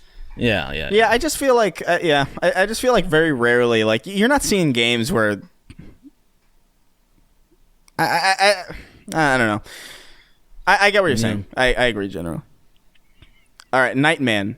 The Nightman wrote in. He says, "Hello, boys. If you're," I love this question. This is probably like one of my favorite questions I think we've ever gotten personally. So, if your co-hosts kicked you off the podcast, but you could choose your replacement, and they'd automatically have to say yes, who do you pick and why? This can be as kind or as malicious to the podcast as you'd like. I love this question. For Chris, so what about if we kicked you off, who would you choose to sub for you? Who would I choose? Yeah. I don't know, man. I think I'm waffling between. Man, the thing is, like, I would want to hurt you guys, but I would also want to help the show so that you're not stranded. You know what I mean? Because if you kicked me off, I'd be like, well, what the fuck? That's fucked up. But I also I don't want to, like, see you guys jobless. So what I would want to do is I would get Chris Chan in here because I knew it. Crazy. I already knew it. I was like, he's gonna get Chris Chan. That would be a rough thing for you guys, but the viewership would go fucking. That'd be crazy. First of all, it's just another Chris, so you wouldn't have to change much for descriptions. Yeah. So sell some Sonichu. I don't know. Merch. I feel like sick. Yeah, sell some Sonichu merch. Yeah, he's got he might do the merch, you know, with his little Etsy shop, and then you could probably probably take great art. You know, so yeah, it'd be great art. So like I would want it to be as I would want you guys to have a deeply uncomfortable success. Yeah, that's a good answer. I suspected that. What about you, Derek? So, I guess, man, this is difficult because I was trying to think of like one of the worst monsters like alive right now. I was trying to think of like I was like, who would really be a menace? It's hard because a lot of killers are quiet, and so they don't make good podcasters typically. So I'm trying to think of someone who's it just hasn't eureka. Like my first thought was, oh, Bill Cosby's out of prison, you know, like he'd be like, but then he's so senile and quiet that I'm like, I just wouldn't. It would just, it would almost be like he's not there, you know. We would just talk over him the whole time. Man, it's hard, man. It's to nail the perfect replacement. You know who I would like it to be, actually, because I think he needs some love. I think he needs some love. Tariq Nasheed. He's been out of the meta for quite some time. That would be fucking crazy. I've mentioned it a handful of times, but I miss the Tariq Nasheed meta. That was my personal favorite part of YouTube because he was so harmless. Like his shit was so wild, but it was so I didn't know anyone but his cult followers that took him seriously. Everybody was like head scratching when they'd hear him say stuff, or the way he would roast people. There's still roasting people at VidCon is probably one of my favorite memories. Because he's just going hard on people, but it's so funny. Like even me, he was just talking about like putting dicks in my earlobes and shit, and I was like, he was popping off, man. I was like, this is just good. This is just good content. He'd be great. I think he'd be a great addition. He'd be a great addition. He would call me Steve, probably. Yeah. This little fucking white boy over here. And the thing, you know what's crazy? He was talking shit to Bunty at one point. And like talk about you ain't gonna do shit. You ain't gonna do shit. And I was thinking about it, and I looked up Tariq, and he's a fucking monster. And I was like, oh wait, yeah, let's not fuck with this guy. You don't want to fuck with this guy because he's like 6'5". He's like he's huge. I was like, oh, he's a big dude, man. He's talk all the shit you want, bro. Nah. That would be so difficult. That would be so. I would hate that so deep. I would hate doing this show. That would be like Rick Grimes during that fight. You gotta do a bunch of Dark Souls rolls. I love that he actually does the Dark Souls roll. I really can't get over that. All right, Sweeney, who would you who would you replace yourself with? To blight you guys with? If me and Derek hostile takeover, we kicked you off. We were just like, first of all, I feel so betrayed. That's it. I'd be like, that'd be pretty crazy, right? Stop. It's definitely not going to happen, I swear. Damn, don't worry. Dude. We definitely haven't been having conversations behind your back, for sure. That's good. One day I sign in and I'm like, it's someone else here, and I'm like, who's this? Yeah. You're in. There's just somebody else in the fucking Riverside. Or it's in the middle of you guys recording. I just sign with someone. What's going on, guys? What's up? Yeah, so we decided that AI would be the best way to go. Sorry. Just AI. We've An plugged AI all your sayings and your mannerisms into the AI, and it in fact Tungs- does a better job than you do. Tungsten. Tungsten, tungsten the like AI. some fucking Tungsten metal. Tungsten the AI. Oh my fucking god. Okay. So if I'm gonna, what's that guy's name? I would just want to fuck you guys over. I don't give a shit. I don't give a shit about you guys surviving How does anymore. 90 millimeters of tungsten strike you? I would say You gotta pick someone. who's gonna be super inappropriate. Just say shit that's gonna fuck the podcast up. Immediately, like, just tank it. What's the name of that black dude? That's like that black dude is like talk about like shooting people. Like death to GD, death to Draco. And let me see. I like one of his videos yesterday. He's some black dude that he really hates other black people. He says are you crazy talking shit about Jesse Lee Peterson? Is that his name?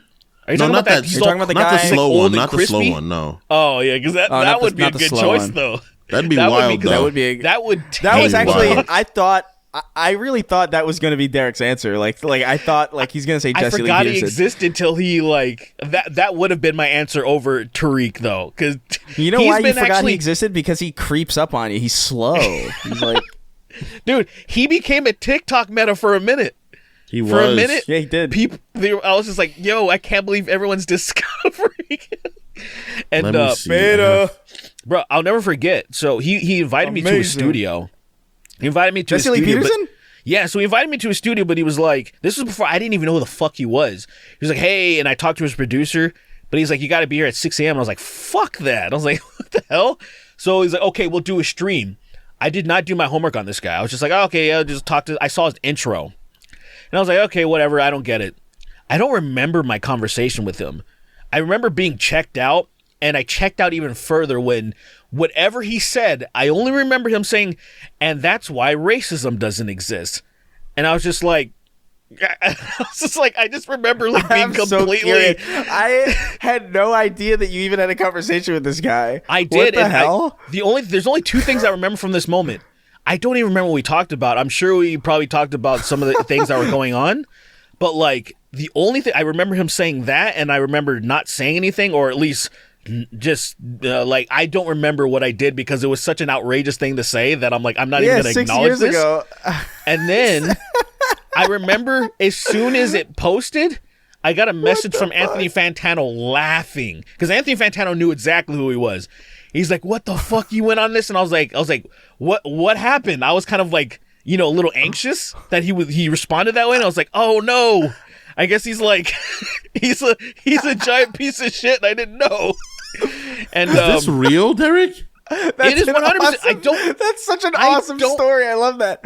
I don't even remember what there. I'm assuming there was some like real conversations happening because I don't remember. I only remember those key moments of like when he said at one point in the interviews, "That's why racism doesn't exist." I'm like, I just remember being like, "Why would you say that? How could you think that's real?" I can't even describe to you. I had no idea that you had any level of interaction with this guy, and you did a whole fucking 20-minute video with him. You don't understand how happy I am right now. You know what's funny? This is my Christmas. Okay, good. I was watching a podcast called Your Mom's House, and they were pulling up TikToks of him. And there's a guy named Ryan Sickler, a comedian. He has another podcast. He shows Ryan Sickler. He's like, hey, like they talked on the podcast saying, dude, I found this guy, I sent this to you, and then same thing that just happened to us right now that you had no idea happened to them, where this guy Ryan Sickler went on the fucking show, and it was just the most insane shit that like, but this was like, say, whatever Jesse was talking about when we talked, it must not have been that riveting because I don't remember much of it. But when I watch clips of this guy, Ryan Sickler, everything he said, the Jesse Lee Peterson was just like, you can't believe what you're saying. You've completely lost your mind. And I guess I got to go back and watch it. I hate watching shit of myself. I know who the person is that I'm going to choose. I found him. I hate watching shit of myself though. That's the thing. Like, even though that I forgot this existed, there's a part of me that I'm like, I can't. Dude, it took me 4 years. Wait, 17, 18, 19, 20, 21. It took me 5 years to watch a YouTube poop made about me because I cringe I watch back my own content to make sure it's not fucked, and then you publish it, and then it's done. Yeah. And then, someone's like, oh, here's a YouTube poop, and I was like, this is like old content. I don't want to watch this shit. And then I watched it like 5 years later. Yeah, but I imagine it's got to be underwhelming because I imagine if it was better, I would have remembered more beats from it. But I just remember that one specific thing. Yeah, it's probably pretty boring. I just love that it's real, like at all. Like the idea that you sat and had a conversation with this guy is wild. I love this. I almost went to a studio too, but 6 a.m. Are you what the fuck's wrong with you? What you don't have to. Well, that's his audience. His audience is fair enough. He's more likely to be successful when he does a show at like 6 a.m. because like that's when all the fucking the old people who think like that are going to be awake. It's the same reason why.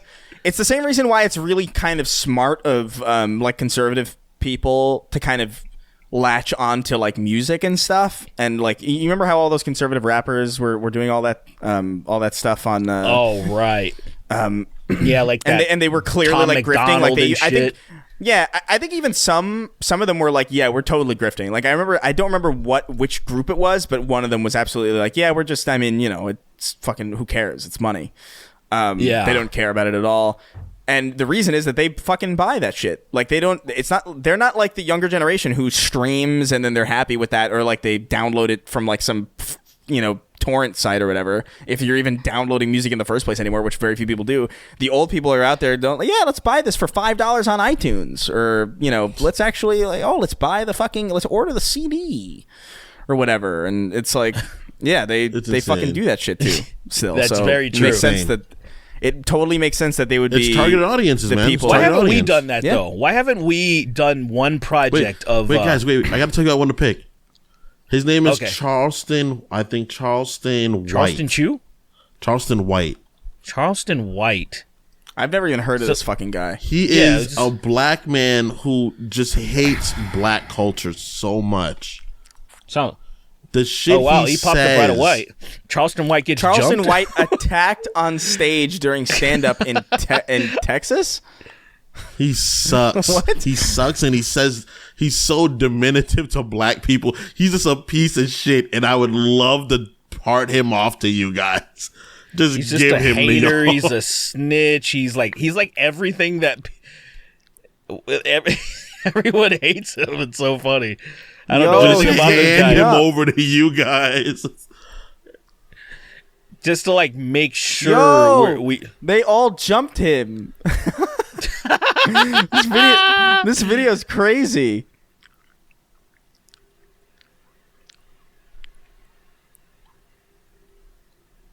I got to see that video. I have never fucking heard of this guy in my life, dude. You should. Dog, they bombarded him. That's crazy. That feels probably unnecessary, like maybe don't jump him, So he's a quote unquote comedian. Okay. Whoa, he has a pot plant.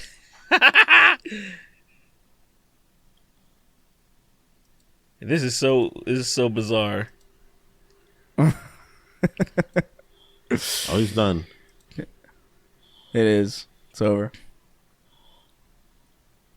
All right, bro. It's like whenever you get attacked by walkers.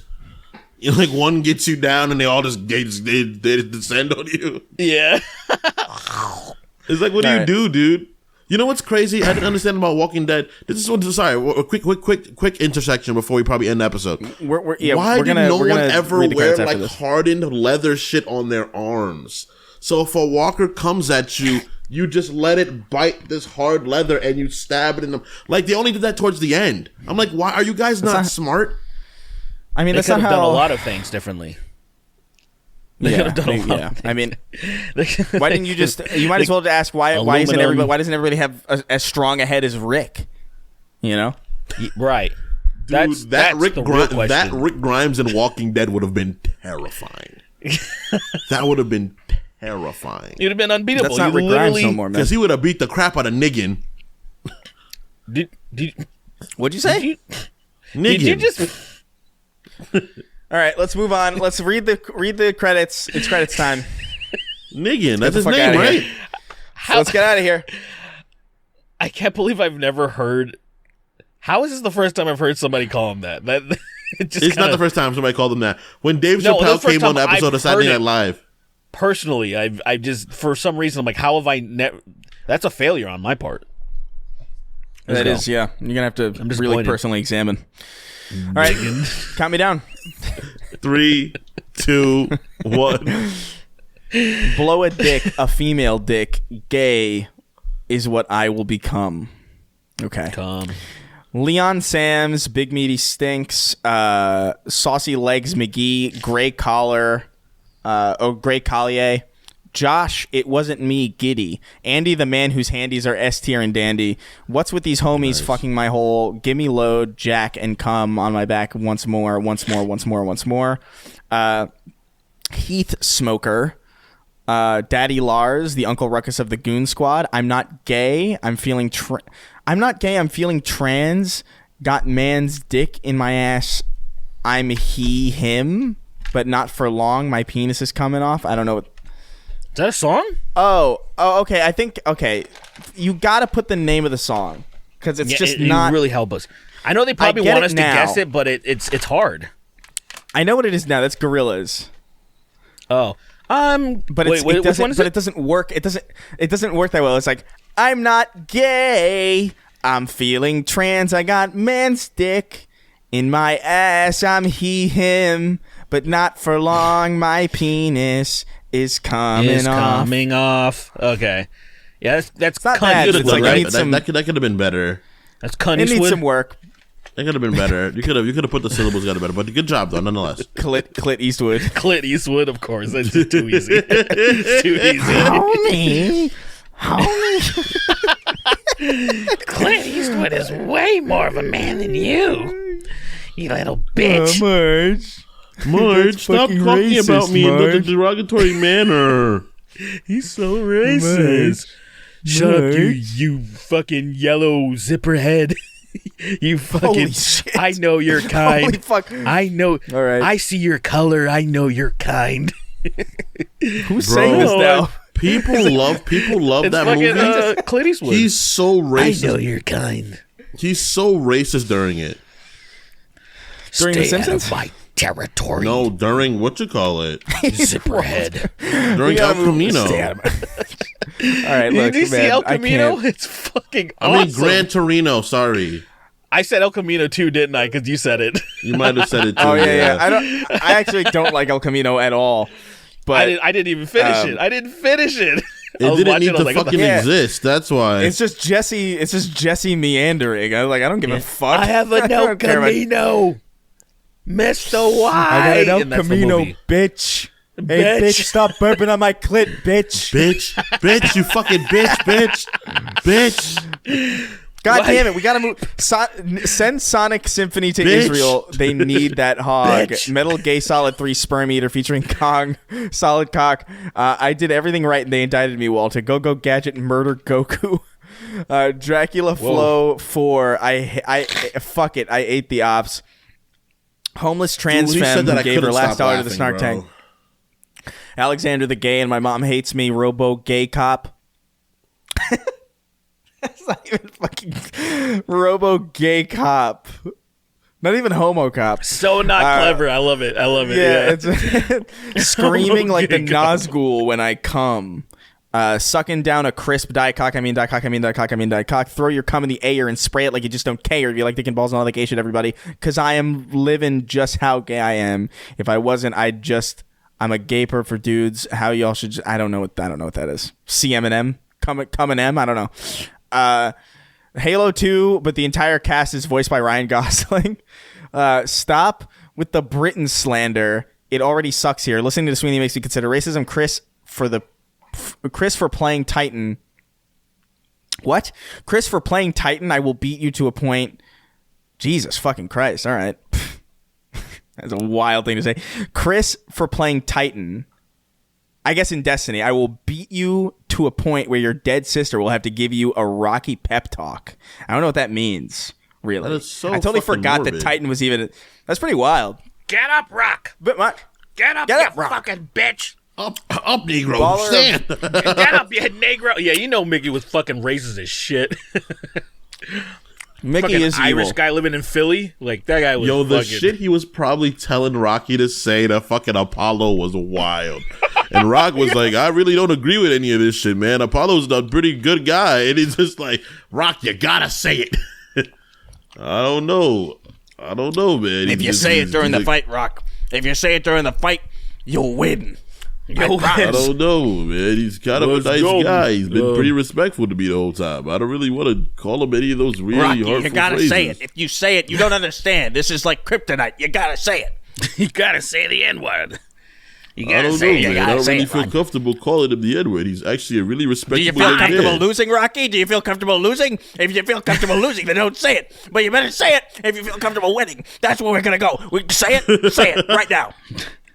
What if I don't called know, him everything man. else? These guys, Like your energy you're giving off is kind of scaring me. I'm just trying to do this match real quick and win, man. I want to go I fuck think I Adrian, blinded the my left fucking eye, Rocky. asshole. Say the N-word. I'm not going to say the N-word, man. I'm not really comfortable with that. Spear chucker, is that okay? Is that better? Can I call him a spear I don't chucker? like this, man. The words you're trying to make me Baller use of the are really first uncool. sin. You don't No have to be burp on your afraid clit, anymore. Adrian. System of a Go ahead. gay. What a splendid cock, penis, balls, and cock every moment, every second. Gawk, gawk, gawk, gawk. I don't know what system of a down song that is. Wait, which one was that? Gay Ron Weasley actor Fuck. Rupert Grunt. That's so fucking stupid. That is really stupid. Ruining the upholstery of a Ford F-150 with the boys. Homo men make me hard. Love penis in their bum. I know my friends, and I would probably start to come. Johnny Silvercock, Cypher Graph, Sweeney with the eeny weeny peeny. Elmo found dead in New York City apartment. Fuck. Hunter Dubois, the dog father. Carl, get a glass. I want to see it, Carl. Take the glass from the walker's corpse before I squirt. Before the squirt takes full control.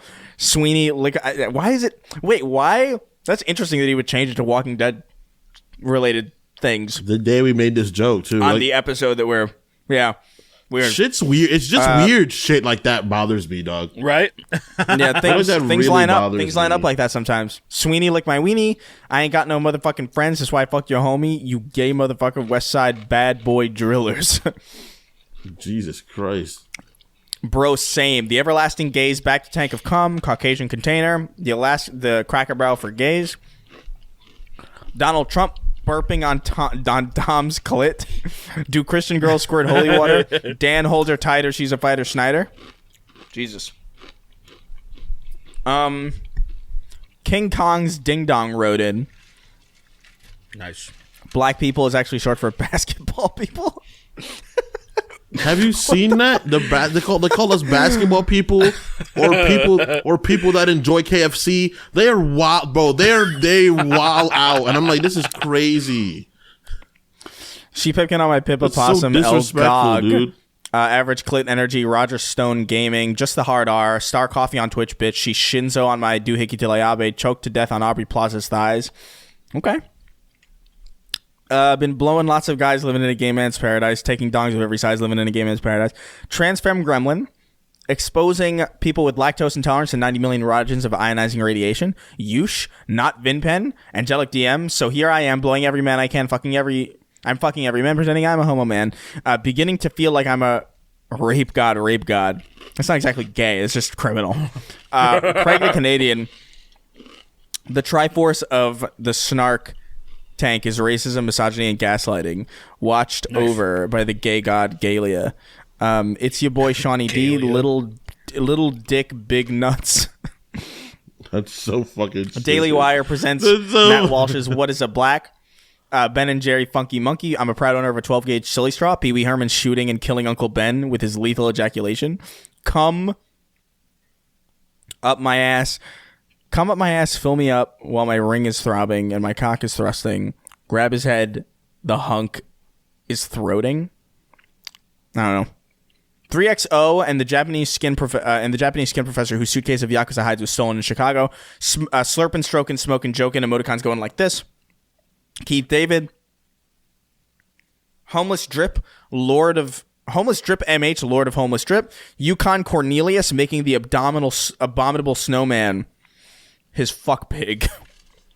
That's so morbid. Yeah. So Big Pussy's morbid. death scene in The Sopranos, except they all slowly pull their dicks out and bust on his face. Obi-Wan should blow me. Kremlin to Gremlin. That's it. I'm really going to do it this time. Deeth Cavid. She spread it and let me take a sniff of that mahi. Fucking police coming hard as I thrust in the pound. Avi, I'm in pain. Lady Gaga applause tune. I live for the fat cocks. Live for the fat cocks. Cocks live for the way you thrust and bust into me. We'll see. Pretty cool. Wage Slave 583, a sad guy from Michigan. I'll not take this sock comer slander. There's nothing like the warm, slick embrace of a sweaty work sock. That's so crazy. I still can't. The Papini Brothers Emporium of a celebrity shout-out video for the 200th episode coming out soon. What episode are we on? I think 94 is next. Really? This is next? Actually, this is 94, actually. Yeah. Okay. Interesting. Yeah, we got to figure something out. We got to do something pretty nice. Donkerson. That level 5 yacht pussy got me gooped up for real, no cap on God. Oh, God. You got to pay the troll soul to get in the boy's hole. Yep. And last page. Gade 6. I used to step over bladder. What? I used to step over batter men. Then you got. What the fuck is this? This sentence is crazy. I used to step over battermen, then you to get to a fight. You better try checkers on a leopard's ass before you try me. Schizophrenia, straight up. I don't know what that is. Yeah. How much has he cummed in my rear end? Every time we bone, my asshole starts to rend.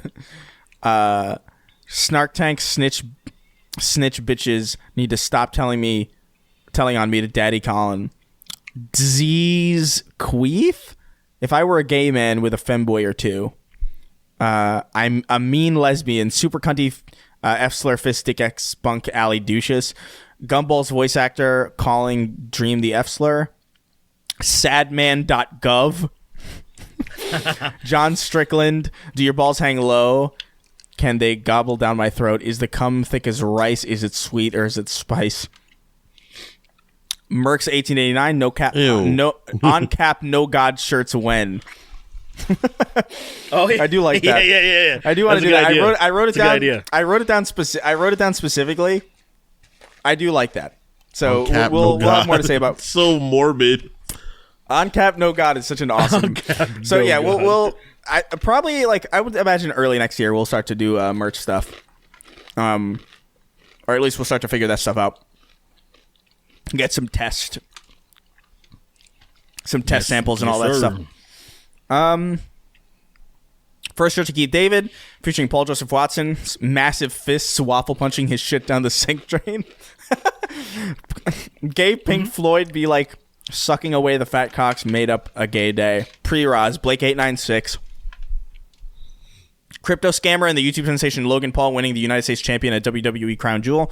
The slight confusion whether the game you just remembered is Dark Void or Dark Sector. Dark Void is the jetpack one. Dark Sector is the one with the shuriken. Changed my name to Nikki. Changed my name to Niggy Ziggy last week just to fuck with Chris and it worked. Thanks for the laughs. Here's my money. Hey, hell yeah, dude. Lil Dish Rag. I love Lil Dish Rag as a name. The chin implant that Matt Rife built a comedy career off of. Alaskan Oilfield Trash, Texas Tater Salad. I'm So Not Gay by My Homo Bromance. I'm so not gay. I'm so not gay by my romance. I'm Dr. Roxo, the rock and roll clown. I do cocaine. Sue Hulk, tickle my ass hairs, and Nikki Ziggy, the real one. Chris, it's Marcus. Baird has an idea to get you out of the coma. Jack is going to play Imagine Dragons on Weepy until you wake up. Duck Penis, Jackson DuPont, Badly Brave, Hugger Derek, Duck Hunt, Goliath Voice, I've been denied everything, even my cum, Ethereum, Perjurian Hunter, Melphus won the angriest crowd, enjoying the view on the Dealey Plaza from the 6th floor, and as always, rounding out our list, Woo! the King of Haphazard. King. The King of Haphazard. Damn, Homie, it's the King of Haphazard. Oh, Mike, I hate this guy. He's been supporting the same racist trio of degenerates for years. I don't know why he's starting to sound like Barney Rubble. But whatever. A little bit. Fuck you, Fred. Fuck you too, Barney, you fucking zipper head. Stop. Jesus Christ. Stop. Like, just stop doing that. Yeah, fuck you, Fred. I'm going to burp on Wilma's clit now. You better not burp on my wife's clit, Fred. I'll kill you with a dinosaur. That's so fucking insane. I'll kill you with a fucking brontosaurus, you black I'll motherfucker. fuck you harder than I fuck my brontosaurus every morning. Good. He's just fucking. Oh man! All right, we can't. All right, let's get the fuck. I'm out of here. You fucking fuck you harder than I fuck my brontosaurus. You came already? It was only 3 strokes more, and I got scared and sneezed. That's what he Bye, guys. Fucking insane. Why is All right, let's stop. Why is Clint Eastwood here? All right, we gotta go.